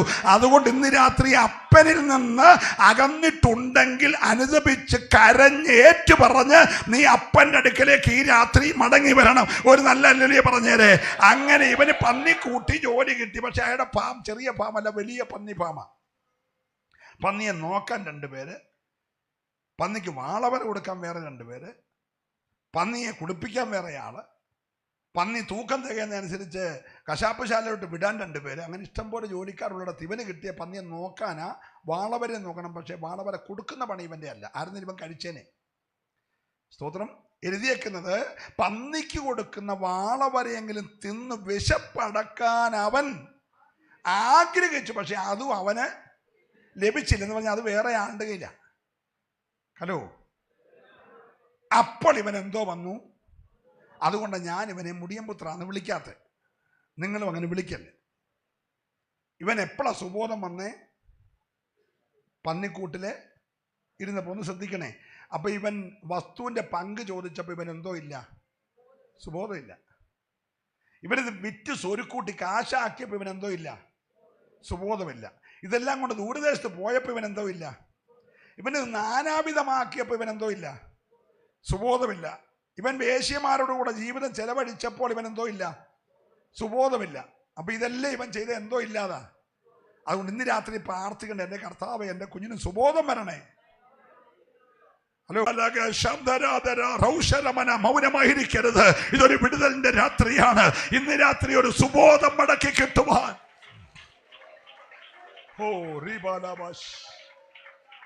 ഹല്ലേലൂയ. ഏറ്റവും വലിയ സാംസ്കാരിക ജില്ലയാണ് ഞങ്ങളുടെ പത്തനംതിട്ട ജില്ല. അവിടെയാണ് ആരാധനാലയങ്ങളെല്ലാം. ലോകമറിയുന്ന ശബരിമല, ലോകമറിയുന്ന മഞ്ഞനിക്കര, ലോകമറിയുന്ന മാരാമണ്ണ്, ലോകമറിയുന്ന ബന്ധുക്കോസുകാരുടെ എല്ലാം ഹെഡ് ഓഫീസ്. സ്തോത്രം. പരിമല എല്ലാം അവിടെ, സകല മലയും അവിടെ. ചക്കുളത്തുകാവ് തൊട്ട് പരിമല തൊട്ട് മഞ്ഞനിക്കര തൊട്ട് ശബരിമല തൊട്ട് ആ മാരാമണ്ണ് തൊട്ട് ഹല്ലേലൂയ മുളക്കര തൊട്ട് കുമ്പനാട് തൊട്ട് എല്ലാം അവിടെ. പക്ഷെ അവിടെ ഞങ്ങളുടെ ആളുകൾ ഇപ്പോൾ മനുഷ്യൻ്റെ മാംസം തിന്നാൻ തുടങ്ങി. പിന്നെ നരഭോജി ഉള്ളത് ഞങ്ങളുടെ നാട്ടിലാണ്. ഇന്ന് പത്തനംതിട്ട കടുവായു ഇറങ്ങി, ഇന്നലെ സേത്തോട്ടി പുലി ഇറങ്ങി. ഒരു സ്തോത്രം പറഞ്ഞത് സകലത് ഇറങ്ങിയേക്കുന്ന ഇപ്പം അങ്ങോട്ടാ. ഹല്ലേലൂയ. അതുകൊണ്ട് ഇന്ന് രാത്രി ഞങ്ങൾ പ്രാർത്ഥിക്കുന്ന കർത്താവേ, ഇതെല്ലാം കൂടെ ഇറങ്ങിയിരിക്കുമ്പോൾ സുബോധം വരണേ. എത്ര പേര് കൊതിക്കുന്നു ഇന്ന് രാത്രി സുബോധമുള്ള നരഭോജികൾ ഉണ്ടായ കേരളത്തിൽ. പണ്ട് അങ്ങ് ആഫ്രിക്കയിൽ നരഭോജി ഉണ്ടെന്നൊക്കെ ഞങ്ങൾ പ്രസംഗിച്ചിട്ടും കേട്ടിട്ടും വായിച്ചിട്ടുമുണ്ട്. പക്ഷെ ഞങ്ങളുടെ പ്രമുഖമായ പത്തനംതിട്ട ജില്ലയിൽ നരഭോജി ഉണ്ട് കേട്ടോ. ഹല്ലേലൂയ. ഞങ്ങളുടെ തൊട്ടടുത്ത് ഇലന്തൂരാ. അതുകൊണ്ട് ആരിലൊക്കെ വിളിച്ചാൽ സഹോദരിമാർ വീട്ടിൽ നിന്ന് ചുമ്മാ ഇറങ്ങി പോയേക്കല്ല. നാളെ നീ ഫ്രിഡ്ജിനകത്ത് കയറും. ഈ കടയിൽ ചെല്ലുമ്പോൾ ഇറച്ചി മേടിക്കുമ്പോൾ ഈ കോൾഡ് സ്റ്റോറേജിൽ നിന്നൊക്കെ മേടിക്കുമ്പോൾ ഇത് ആരുടെ സാധനം, മാടാന്നോ മനുഷ്യനാണെന്നോ ചോദിച്ചിട്ടേ മേടിക്കാവൂ. സ്തോത്രം. എല്ലാവരും പറഞ്ഞില്ല, മനസ്സിലാകുന്നുണ്ടല്ലോ അല്ലേ?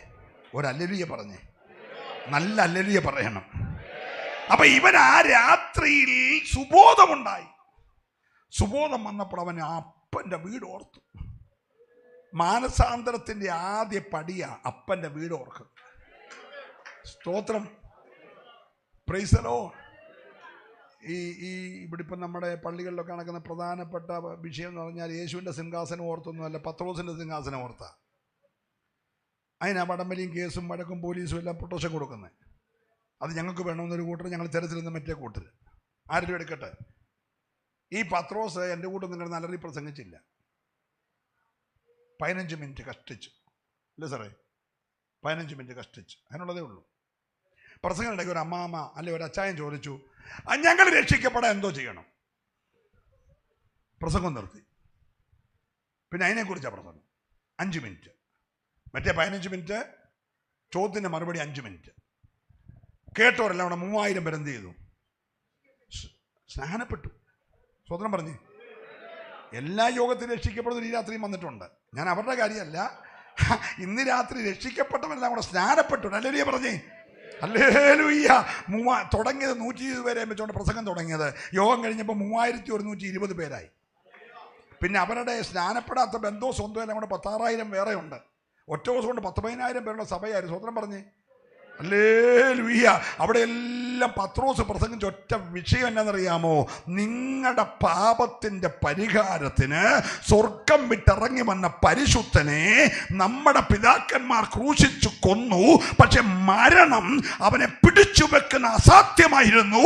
അവൻ മരണത്തെ ജയിച്ച് കല്ലറയെ ഭേദിച്ച് അവൻ ഉയർത്തെഴുന്നേറ്റു. ഇന്ന് രാത്രി അവൻ ജീവിക്കുകയാ. ഏറ്റെടുക്കുന്നവര് മാത്രം ദൈവത്തെ സ്തുതിക്കട്ടെ. ഞങ്ങൾ പ്രസംഗിക്കുന്ന യേശു ഇന്ന് രാത്രി ജീവിക്കുന്നവനാ. Praise the Lord. Praise the Lord. ഇവന് സുബോധം വന്നു. സുബോധം വന്ന് അവൻ വീട്ടിലേക്ക് പോകാൻ തീരുമാനിച്ചു. ഒന്ന് ശ്രദ്ധിക്കണം, വേഗം നിർത്താം. നമുക്ക് നാളെ രാത്രി യോഗം ഇല്ലല്ലോ, ഇന്നൂടെ ഉള്ളല്ലോ. സ്തോത്രം. നമ്മുടെ നല്ല പോലീസുകാരൊക്കെ നമുക്ക് സാക്ഷ്യം തരും. ഞാനാന്ന് പറഞ്ഞാൽ അവർ ഇന്ന് രാത്രി മൊത്തം പ്രസംഗിച്ചോളാൻ പറയും. ഒരു ഹല്ലേലൂയ പറഞ്ഞു. നിങ്ങൾ ബോറടിക്കാതിരുന്നാൽ മതി. Price the Lord. ശ്രദ്ധിക്കണേ.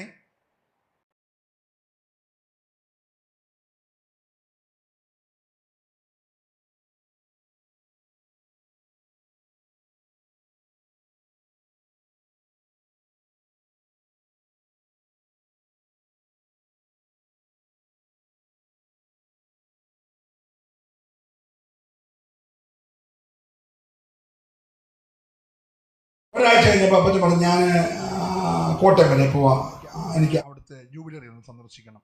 ഇപ്പം എന്തിനാ മനുഷ്യൻ ഇവിടെ ജൂബില, ചുമ്മാ പോകുന്നേ ഉള്ളൂ. അപ്പോൾ നേരം പോക്കിന് പോകുന്ന പോലെ പോയി. ചെറുക്കൻ പോയ സങ്കടമൊക്കെ ഉണ്ടെന്ന് അമ്മയ്ക്കറിയാം. അമ്മ പറഞ്ഞ് പൊക്കോളാൻ പറഞ്ഞു. പോയിട്ട് വന്നപ്പോൾ നല്ല വജ്രമൊക്കെ വെച്ച, വൈരമൊക്കെ പിടിപ്പിച്ച, വില കൂടി ഒരു മോതിരം കൊണ്ട് അമ്മയുടെ കൊടുത്തു. ഉടനെ അവർ ചോദിച്ചു, എനിക്കാണോ? അല്ല, ഇരിക്കട്ടെന്ന് പറഞ്ഞു. സ്തോത്രം. പിറ്റേ ആഴ്ച പുള്ളി നേരെ വണ്ടി കയറി അങ്ങ് ലൂലു സെൻ്ററിൽ പോയി. സ്തോത്രം. തിരിച്ചു വന്നപ്പോൾ ഒരു ഒന്നാന്തരം മേത്തരമായ അങ്കി. എന്തുവാ? നമ്മുടെ കൂട്ട് 7 വർഷം ഇട്ടും വെച്ച് അലക്കി തേച്ച് വെച്ച് ഞാനങ്ങ് അട്ടപ്പാടി 3 ഉടുപ്പ് കൊടുത്തെന്ന് പറയുന്ന ആളല്ല അവർ. 7 വർഷം ഇട്ട സാധനമാണ് പക്ഷേ. 7 വർഷം ഇട്ടും വെച്ച് അലക്കി തേച്ച് അട്ടപ്പാടി കൊടുത്തു വിടുക പാവങ്ങളെ ഇരിപ്പിക്കാൻ. എൻ്റെ പൊന്നെ, നിന്നെപ്പോലെ കഷ്ടം പിടിച്ചാറിലും ഉണ്ട്. എന്നിട്ട് ഫോട്ടോ എടുത്തിടുക. 7 വർഷം ഇട്ട സാധനം നീ അലക്കി തേച്ച് ആ പാവത്തിന് കൊടുത്തിട്ട് ഫോട്ടോ എടുത്തിടുക പത്രത്തിനകത്ത്. സ്തോത്രം. എടാ, അപ്പം തരുവാണെങ്കിൽ ഇട്ടതല്ല തരുന്നേ, മേത്തരമായതാ. ഇന്ന് രാത്രി ദൂത് അവസാനിക്കും മുമ്പേ മേത്തരമായ ചിലത് നിനക്ക് കൈമാറാൻ എൻ്റെ അപ്പൻ ആഗ്രഹമുണ്ട്. വിശ്വാസമുള്ളവർ മാത്രം ദൈവത്തെ ഒന്ന് സ്തുതിച്ചേ. അല്ലേ, അപ്പൻ എന്തെങ്കിലും തന്നാൽ അത് മേത്തരമായതാ. സ്തോത്രം. ശ്രദ്ധിക്കണേ. ഈ തൊഴുത്തിൽ ചെന്നപ്പോൾ ഇങ്ങനെ കാളന്മാർ ലൈനായിട്ട് നിൽക്കുക. ഉടനെ ഈ കാള നോക്കുന്ന ആ മൂലയ്ക്ക് നിൽക്കുന്ന കറുത്ത വലിയ കാളയുണ്ടല്ലോ, തടിച്ച കാള, അതിനെ അവിടെ നിർത്തിയേക്കണം. അതിന് ഇന്ന് തൊട്ട് 1 കിലോ പിണ്ണാക്ക് കൂടുതൽ, 1 കിലോ പുളുമ്പൊടി കൂടുതൽ, ഒന്നും കുറച്ചേക്കരുത്. 2 തിരി കച്ചി കൊടുത്തു. മറ്റേ ഇച്ചിരി കുറഞ്ഞാൽ അതിന് കുറയ്ക്കല്ലേ. അപ്പോൾ അവർ പറഞ്ഞു, ഇപ്പം തന്നെ തടിച്ച് നിൽക്കുക, തടിച്ചോട്ടെന്ന് പറഞ്ഞു. സ്തോത്രം. അപ്പം കന്നാലിക്കൂട്ടിൽ ഒരു കാള തടിക്കുന്നു. അലമാരിക്കകത്ത് 1 ജോടി ഷൂവ്, ഒരു ഒന്നാന്തരം മോതിരം, ഒരു മേത്തരമായ അങ്കി, ഇതെല്ലാം ഇരിക്കുക. അന്നേരം ഇത് അനുഭവിക്കേണ്ട പന്നിക്കൂട്ടി കിടക്കുക. ഹലോ, പന്നിക്കൂട്ടി കിടക്കുമ്പോഴും പന്നിക്കൂട്ടി കിടക്കുന്നവന് വേണ്ടി അവൻ്റെ കണ്ണ് കണ്ടിട്ടില്ലാത്ത, അവൻ്റെ ചെവി കേട്ടിട്ടില്ലാത്ത, അവൻ്റെ ഹൃദയത്തിൽ തോന്നിയിട്ടില്ലാത്ത മറ്റൊരു മണ്ഡലത്തിൽ അപ്പൻ്റെ കരുതൽ. ഓ, ഞാൻ ദൈവത്തെ സ്തുതിക്കുക. ഈ രാത്രി ഏറ്റെടുക്കുന്നവർ മൗനമായിരിക്കരുത്. നീ അറിയാത്ത മേഖലയിൽ നിനക്ക് വേണ്ടി കരുതുന്ന ഒരു നല്ല അപ്പൻ്റെ കരുതൽ ഇന്ന് രാത്രിയുണ്ട്. ഓ റബലമനക ശബ്ദരാധന, കണ്ണ് കണ്ടിട്ടില്ലാത്ത, ചെവി കേട്ടിട്ടില്ലാത്ത, ഒരു മനുഷ്യന്റെ ഹൃദയത്തിൽ തോന്നിയിട്ടില്ലാത്തൊരു കരുതൽ. ഓ, നല്ല അല്ലല്ലോ പറഞ്ഞു. എന്നിട്ട് ഈ അപ്പന് ഈ അകത്തെ ഇരിപ്പ് മാറ്റി ഇപ്പൊ സിറ്റൗട്ടി വന്നിരിക്കുക. ഒരു ചാരിക സാറോ ഒക്കെ ഇട്ട് ഈ പ്രായമായ മനുഷ്യൻ ഇങ്ങനെ അങ്ങോട്ട് നോക്കി ഇങ്ങനെ ഇരിക്കുക. അങ്ങനെ നോക്കി. അപ്പോൾ പിന്നെ അമ്മാമ്മ വന്ന് ചോദിച്ചു, ആ മനുഷ്യൻ നിങ്ങൾ എന്തുവാ ഇങ്ങനെ നോക്കിയിരിക്കുന്നത്? ഒന്നുമില്ലടി, ഒന്നുമില്ല, നീ പോയി ചായയൊക്കെ അനത്താൻ പറഞ്ഞ് അപ്പത്തിന് ഇങ്ങനെ നോക്കിയിരിക്കുക ഒരു കാരണമുണ്ട്. ഈ യഹൂദൻ്റെ ന്യായപ്രമാണത്തിൻ്റെ ഒരു വ്യവസ്ഥയുണ്ട്. ഒരു മകൻ അപ്പനോട് ഷടനായി മത്സരിയായി അപ്പൻ്റെ ഗ്രഹം വിട്ട് അപ്പനെ മറുത്തു മത്സരിച്ച് പോയാൽ, അങ്ങനെ പോയവൻ തിരിച്ചെന്നെങ്കിലും വന്നാൽ വരുന്നത് ദാസന്മാർ കണ്ടാൽ അവനെ കല്ലെറിയണം. ഒരാൾ ഉദ്ഘാടനം ചെയ്താൽ മതി, 5 മിനിറ്റ് ഇവൻ കൽക്കൂനയാവും. സ്തോത്രം. ഏതെങ്കിലും ഒരു ദാസന്റെ കല്ല് ഇവൻ്റെ ദേഹത്ത് വീണ 5 മിനിറ്റ് കൊണ്ട് ഇവൻ എന്താകും? ഒരു കൽക്കൂനയായി മാറും. കാരണം ഇഷ്ടം പോലെ കൂലിക്കാരവിടെ ഉണ്ട്. സ്തോത്രം. ഇതറിയാവുന്ന അപ്പൻ നോക്കിയിരിക്കുന്നത് എന്നെങ്കിലും സുബോധം വന്നിട്ട്. ഞാൻ ഇന്നലെ രാത്രി കരഞ്ഞു പ്രാർത്ഥിച്ചതാ. അവളും കരഞ്ഞു പ്രാർത്ഥിച്ചു. അവളിപ്പോൾ ഉറക്കമേ ഇല്ല, രാത്രിയെല്ലാം മുട്ടയിരിക്കുക. എന്നെങ്കിലും അവന് സുബോധം വന്ന് മടങ്ങി വന്നാൽ എൻ്റെ ദാസന്മാരുടെ കല്ല് അവൻ്റെ മേൽ വീണിട്ട് അവൻ വഴിയിൽ വെച്ച് നശിക്കരുത്. അതിനെ അപ്പനിങ്ങനെ നോക്കിയിരിക്കുക. മനസ്സിലാകുന്നുണ്ടോ? അങ്ങനെ നോക്കിയിരിക്കുമ്പോഴാണ് ആ വയറൊട്ടി, കവിളൊട്ടി, കണ്ണു കുഴിഞ്ഞ്, താടി വളർത്തി, മുടി വളർത്തി, കീറിയ ഉടുപ്പിട്ട്, പന്നിക്കൂട്ടിന് ചെരുപ്പ് കാലയില്ലാതെ ഒരുത്തം വേച്ച് വരികയാ. ഏത് ഷെയ്പ്പ്ലെസ് ആയാലും അവൻ്റെ ദേഹത്തൊഴുകുന്നത് ഈ അപ്പൻ്റെ രക്തമായതുകൊണ്ട് അപ്പൻ ഒറ്റ നോട്ടത്തിൽ അറിയാം. സ്വത്രം പറഞ്ഞേ, നീ മുടി വളർത്തി വന്നാലും, നീ മീശ വളർത്തി വന്നാലും, ഇനി ഒന്നും ഇല്ലാതെ വന്നാലും അപ്പനെ തിരിച്ചറിയാം. കാരണം ദേഹത്തൊഴുകുന്നത് അപ്പൻ്റെ രക്തമാ. ഒരു സ്വത്രം പറഞ്ഞേരെ. ഹല്ലേലൂയ. ഞാൻ ദൈവത്തെ അങ്ങനെ നോക്കിയിരിക്കുമ്പോൾ ഇവനിങ്ങനെ വേച്ചു വരുന്നു. ഈ അപ്പൻ ഒരു ഒറ്റ ഓട്ടമാണ്. പ്രായം മറന്ന്, ക്ഷീണം മറന്ന് ഓടി ചെന്നിട്ട് ഈ ചെറുക്കനെ കെട്ടിപ്പിടിച്ച് 2 കവിളങ്ങ് ചുംബിച്ചു. നമ്മൾ അങ്ങനെ കാണാൻ ചുംബിച്ച് അവരെന്നേരമേ സാനിറ്റൈസർ എടുത്ത് നമ്മുടെ മുന്നിൽ വെച്ച് കൈയും കഴുകും, മുഖവും കഴുകും. ഹലോ. കാരണം ഇപ്പോൾ ചൈനയിലെങ്ങാണ്ട് അസുഖം കൂടിയെന്ന് പറഞ്ഞ് അവിടെ മൊത്തം പേരും മാസ്ക് ധരിക്കാൻ പോവാ. RT-PCR പിന്നെ ആവുക. അപ്പോൾ നമ്മൾ അങ്ങനെ കാണാൻ സ്നേഹം കൊണ്ട് ചെറുക്കനെ കെട്ടിപ്പിടിക്കുകയും ചെയ്തു പോയെങ്കിൽ അവൻ അന്നേരമേ നമ്മുടെ മുന്നിൽ വെച്ച് എന്ത് ചെയ്യും? സാനിറ്റൈസർ കൊണ്ട് മുഖവും കഴുകും, കൈയും കഴുകും. ഈ വന്നവന് കോവിഡ് അല്ല, ഇവൻ്റെ പന്നിയുടെ നാറ്റമാണ്. ഹലോ, സ്വോത്രം പറഞ്ഞില്ല. പന്നിയുടെ നാറ്റമുള്ളവനെ കണ്ടിട്ട് സാനിറ്റൈസർ കെട്ടിയെന്നല്ല, കെട്ടിപ്പിടിച്ചൊരു ഒറ്റ ഉമ്മ എന്ന് പറഞ്ഞാൽ ഈ കൈക്കകത്ത് ഇവനെ അങ്ങ് ഒതുക്കി. ഇപ്പം ആരിലും നോക്കിയാൽ ഇങ്ങനെ നിൽക്കുന്ന ഒരു അപ്പനെ അല്ലാതെ അകത്ത് നിൽക്കുന്ന പയ്യനെ കാണത്തില്ല എന്ന് പറഞ്ഞാൽ അപ്പൻ്റെ ചിറകിനകത്ത് ഇവനെ അങ്ങ് മറച്ചു. ഹലോ, ഒന്നുകൂടെ പറഞ്ഞ അത്യുന്നതൻ്റെ മറവിൽ ഇവൻ അങ്ങ് മറഞ്ഞൊരു സ്വോത്രം പറഞ്ഞേ. ഹല്ലേലൂയ. ഈ അപ്പനോട് ചോദിക്കുക, അപ്പച്ച എന്തിനാ അവനെ ഇങ്ങനെ അങ്ങ് മറച്ചത്? അപ്പൻ പറയും, വഴി വെച്ച് നശിക്കാതിരിപ്പാൻ ഞാൻ പുത്രനെ ചുംബിക്കുകയായിരുന്നു. ഈ രാത്രി ഏറ്റെടുക്കുന്നവർ കരമടിച്ച് ദൈവത്തെ ആരാധിക്കട്ടെ. നിന്റെ തലമുറ ഇന്ന് രാത്രിയിൽ വഴിയിൽ വെച്ച് നശിക്കാതിരിപ്പാൻ, അടുത്ത വളവിൽ പതിയിരിക്കുന്ന നിന്റെ ശത്രു നിന്റെ തലമുറയെ അല്ലെങ്കിൽ അകപ്പെടുത്തും മുമ്പ് ഇന്ന് രാത്രിയിൽ നിന്റെ തലമുറയ്ക്കൊരു വിടുതലുണ്ട്.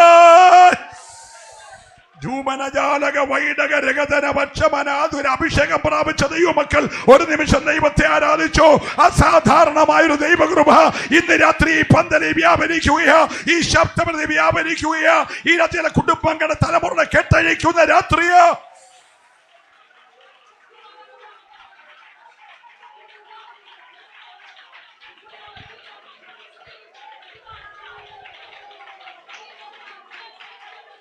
ചുമന രമനദരജന രകൽക്കമന വൈഡ ധൂഢപരമന പരബസ്.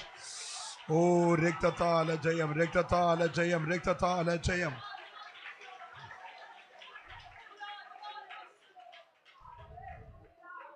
കനമുയർത്തി ദൈവത്തെ സ്തുതിച്ചാട്ടെ.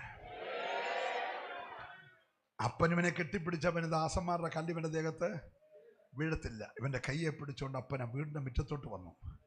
എന്നിട്ട് പറഞ്ഞു, എടി ആ കൈ സൂക്ഷിക്കാൻ തന്ന സാധനം ഉണ്ടല്ലോ, ഉണ്ട്, എടുത്തുകൊണ്ട് വരാൻ പറഞ്ഞു. സ്തോത്രം.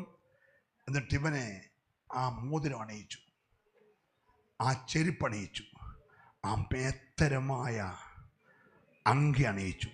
എന്നിട്ട് തൊഴുത്ത് നിൽക്കുന്ന ദാസന്മാരെ വിളിച്ചു പറഞ്ഞു, ഞാൻ പറഞ്ഞല്ലേ ആ മാറ്റിക്കെട്ടാൻ തടിച്ച കാള, അതിനെ വേഗം അറക്കാൻ പറഞ്ഞു. സ്തോത്രം. അറത്ത് വിരുന്നൊരുക്കാൻ പറഞ്ഞു. ദൈവത്തിന് സ്തോത്രം. ഒറ്റ നിമിഷം കൊണ്ട് മരണവീട് പോലെ നിന്ന വീട്ടിൽ ആനന്ദിച്ചു തുടങ്ങി. എപ്പോഴാ ആനന്ദിച്ചു തുടങ്ങിയെന്നറിയാമോ? കാണാതെ പോയതിനെ കണ്ടു കിട്ടിയപ്പോൾ. യേശു ലോകത്തിൽ വന്നത് 5 അപ്പം കൊണ്ട് 5000 പേരെ പോഷിപ്പിച്ചിട്ട് തട്ടുകട തുടങ്ങാനല്ല. സ്തോത്രം പറഞ്ഞില്ല. യേശു വന്ന വെള്ളത്തിൻ്റെ മേളിൽ കൂടെ നടക്കുന്ന ഒരു മാന്ത്രികരാന്ന് കാണിക്കാനല്ല. യേശു വന്നത് കാണാതെ പോയതിനെ. സ്തോത്രം പറഞ്ഞാട്ടെ. ഇന്ന് രാത്രി കൺവെൻഷൻ വെച്ചത് കാണാതെ പോയ ചിലത്, നിന്റെ കൺവെട്ടത്തിൽ നിന്ന് മറഞ്ഞത്, കൃപയിൽ നിന്ന് മറഞ്ഞത് ഈ രാത്രി തിരികെ പിടിക്കുന്ന രാത്രിയാ. വിശ്വസിക്കുന്നവർ ചേർന്ന് ദൈവത്തെ ആരാധിക്കട്ടെ. നഷ്ടപ്പെട്ടു പോയ, അപകരിക്കപ്പെട്ടു പോയ ചിലരെ ഇന്ന് രാത്രി സ്വർഗം തിരിച്ചു പിടിക്കുകയാ. ഓ രക്തത്താല് വചനത്താല് ജയം. Price the Lord. ഞാൻ എൻ്റെ വാക്കുകൾക്ക് വിരാമം കുറിക്കട്ടെ. ഇന്നേക്ക് 39 വർഷങ്ങൾക്ക് പുറകിൽ ഇതുപോലെ കരഞ്ഞൊരപ്പനും അമ്മയുണ്ട് കേട്ടോ. 7 മക്കളിൽ ഇളയ മകനാ ഞാൻ. ഒരു രാത്രി വീട് വിട്ടു പോയപ്പോൾ, മറ്റൊരു രാത്രി പെരുന്തേനരുവി എന്ന വലിയ കയത്തിൽ പോയി ചാടിയപ്പോൾ, മറ്റൊരു രാത്രി 4 കുപ്പി വിഷം, മാരകമായ വിഷമെടുത്ത് കുടിച്ചപ്പോൾ, മറ്റൊരു രാത്രി ഭോപ്പാൽ റെയിൽവേ പാളത്തിൽ പോയി തലവെച്ചപ്പോൾ കരഞ്ഞൊരമ്മയുണ്ട്. എൻ്റെ കുഞ്ഞിനെ വിടിവിപ്പാൻ കരുതൊരു ദൈവമില്ല എന്ന് ചോദിച്ച് കരഞ്ഞൊരു അമ്മയുണ്ട്. എൻ്റെ അമ്മയുടെ ഡോക്ടർമാർ വന്ന് പറഞ്ഞു, അറിയിക്കാനുള്ളവരൊക്കെ അറിയിച്ചോളാൻ. വിഷം കുടിച്ച് മാരക വിഷത്തിൻ്റെ ആ വിഷമെല്ലാം ദേഹത്തെ രക്തത്തിൽ ലയിച്ചിട്ട് മരണാസനായി കോട്ടയം മെഡിക്കൽ കോളേജിൽ കിടക്കുമ്പോൾ എൻ്റെ അമ്മയെ വിളിച്ച് പറഞ്ഞ് അറിയിച്ചോളാനുള്ളവരൊക്കെ അറിയിച്ചോളാൻ. എൻ്റെ അമ്മ പറഞ്ഞൊരു മറുപടി ഉണ്ട് കേട്ടോ. എൻ്റെ അമ്മ പറഞ്ഞു, അറിയിക്കാനുള്ളവനെ അറിയിച്ച ഇങ്ങോട്ട് കൊണ്ടുവന്നത്. ഹല്ലേലൂയ. എന്നിട്ട് അമ്മ പറയുക, ഡോക്ടറെ, എൻ്റെ കൊച്ചൻ്റെ കണ്ണ് ഞാൻ തിരുമ്മി അടയ്ക്കത്തില്ല, അവൻ എൻ്റെ കണ്ണ് തിരുമ്മി അടയ്ക്കുമെന്ന് 80 എൻ്റെ അമ്മ പറഞ്ഞു. ഹലോ, 96 ഞാൻ എൻ്റെ അമ്മച്ചിയുടെ കണ്ണ് തിരുമ്മി അടച്ചു സ്തോത്രം ചെയ്ത്. എന്റെ കൂടെ എന്റെ അമ്മച്ചി സ്നാനപ്പെട്ടൊരു സ്തോത്രം പറഞ്ഞേ. നിന്റെ തലമുറയുടെ ഭാവി തീരുമാനിക്കുന്ന ഇവിടുത്തെ വൈദ്യന്മാരല്ല, ഇവിടുത്തെ മന്ത്രവാദിയല്ല, ഇവിടുത്തെ കൂടോത്തരക്കാരനല്ല, ഇവിടുത്തെ ആഭിചാരക്കാരനല്ല. പ്രാർത്ഥിക്കുന്ന നീയാ തീരുമാനിക്കുന്നേ നിന്റെ തലമുറ എങ്ങനെയാകുമെന്ന്. ഈ രാത്രി വിശ്വസിക്കുന്നവര് മാത്രം ദൈവത്തെ ആരാധിക്കട്ടെ. കരയുന്ന ഒരു പിതാവും മാതാവും ഉണ്ടെങ്കിൽ നിന്റെ തലമുറയുടെ ഗതി മാറ്റി മറിക്കാൻ ഈ രാത്രി ദൈവത്തിന് കഴിയും.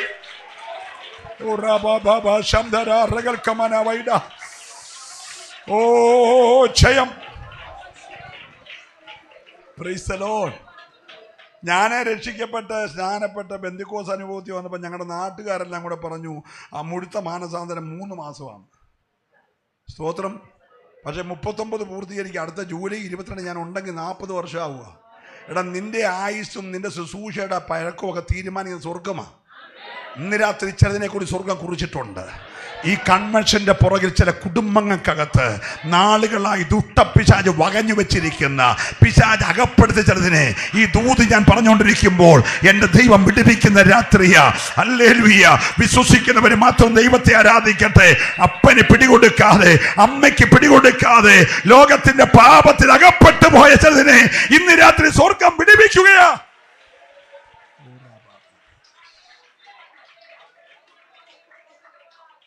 വലിയ വലിയ വീട്ടുകളിലെല്ലാം പ്രശ്നമാകട്ടോ. സ്തോത്രം. ഒരു വലിയ യൂണിവേഴ്സിറ്റിയുടെ ചുമതല വഹിക്കുന്ന ഡോക്ടറേറ്റ് ഉള്ള ഒരാള്, അദ്ദേഹത്തിന്റെ ഭാര്യ ഡോക്ടറാ. ഒറ്റ മോനേ ഉള്ളൂ. 3 വീടുണ്ട്. 2 വീട്ടിൽ എന്നെ കൊണ്ടുപോയി പ്രാർത്ഥിപ്പിച്ചു. വണ്ടി BMW, ബെൻസ്, സ്തോത്രം, റോയ്സ് റോൾഡ് വരെ കിടക്കുക വീട്ടിൽ. ഇഷ്ടം പോലെ പൈസയാണ്. ഒറ്റ ചെറുക്കനേ ഉള്ളൂ. +1 പരീക്ഷ ചെയ്തിട്ടില്ല, മുറിക്കകത്തിരിക്കുക. ഇപ്പം അപ്പൻ 2ാം നിലയിൽ ആഹാരം കൊണ്ടു കൊടുക്കും, മേടിക്കും, കഥ കടയ്ക്കും, ആരോടും മിണ്ടുന്നില്ല, കെട്ടിവെച്ചേക്കുക. Hello, praise the Lord. ഇന്ന് രാത്രി എല്ലാമുണ്ട്. കാറിന് കാറ്, വീടിന് വീട്, ഡിഗ്രിക്ക് ഡിഗ്രി, പേഴ്സണാലിറ്റി, സ്വാധീനം. Praise the Lord. പക്ഷേ തലമുറയുള്ളതിനെ കെട്ടിവെച്ചേക്കുക. ഞങ്ങൾ ഈ യോഗം മയ്യനായിട്ട് വെച്ചത് ഇന്ന് രാത്രി അങ്ങനെ കെട്ടിയനെ അഴിക്കാനാ. അതിന് അധികാരം ദൈവം ഞങ്ങൾക്ക് തന്നിട്ടുണ്ട്. സ്വർഗം പറഞ്ഞ് നീ ഭൂമിയിൽ അഴിച്ചാൽ സ്വർഗത്തിൽ അഴിയപ്പെടും, ഭൂമിയിൽ കെട്ടിയാൽ സ്വർഗത്തിൽ കെട്ടപ്പെടും. ഇന്ന് രാത്രി ചിലതിനെയൊക്കെ കെട്ടു ദൈവം അഴിക്കുകയാ. അങ്ങനെ കൊതിക്കുന്ന എത്ര മാതാപിതാക്കൾ ഇവിടെയുണ്ട്. ആ കര സ്വർഗം ഒന്ന് കണ്ടോട്ടെ. ഒന്ന് എഴുന്നേറ്റോ. പ്രാർത്ഥിക്കാൻ പോകുകയാ. ഞാൻ ഒരു 10 മിനിറ്റ് കൂടുതൽ എടുത്തെന്ന് എനിക്കറിയാം. പക്ഷെ ഇന്ന് രാത്രി ആത്മാവ് ചിലരെ വിവേചിച്ച് ദൂത് പറഞ്ഞുകൊണ്ടിരിക്കുകയാ. അകപ്പെട്ടു പോയ ചിലതിനെ ഓ ഹല്ലേലൂയ, വഴിത്തലയ്ക്കൽ അർത്ഥപ്രാണനായ ചിലതിനെ, ഓ മരിച്ചെന്ന് പറഞ്ഞ ചിലതിനെ ഇന്ന് രാത്രി അപ്പന്റെ വീട്ടിലേക്ക് ദൈവം മടക്കി വരുത്താൻ പോകുകയാ. ചിലതിനൊക്കെ സുബോധം വരുന്ന രാത്രിയാ. എല്ലാ കണ്ണുകളും അടയട്ടെ. ഒരല്പനിമിഷം എല്ലാവരും പ്രാർത്ഥിക്കട്ടെ. ആരും പുറത്തു പോകരുത്.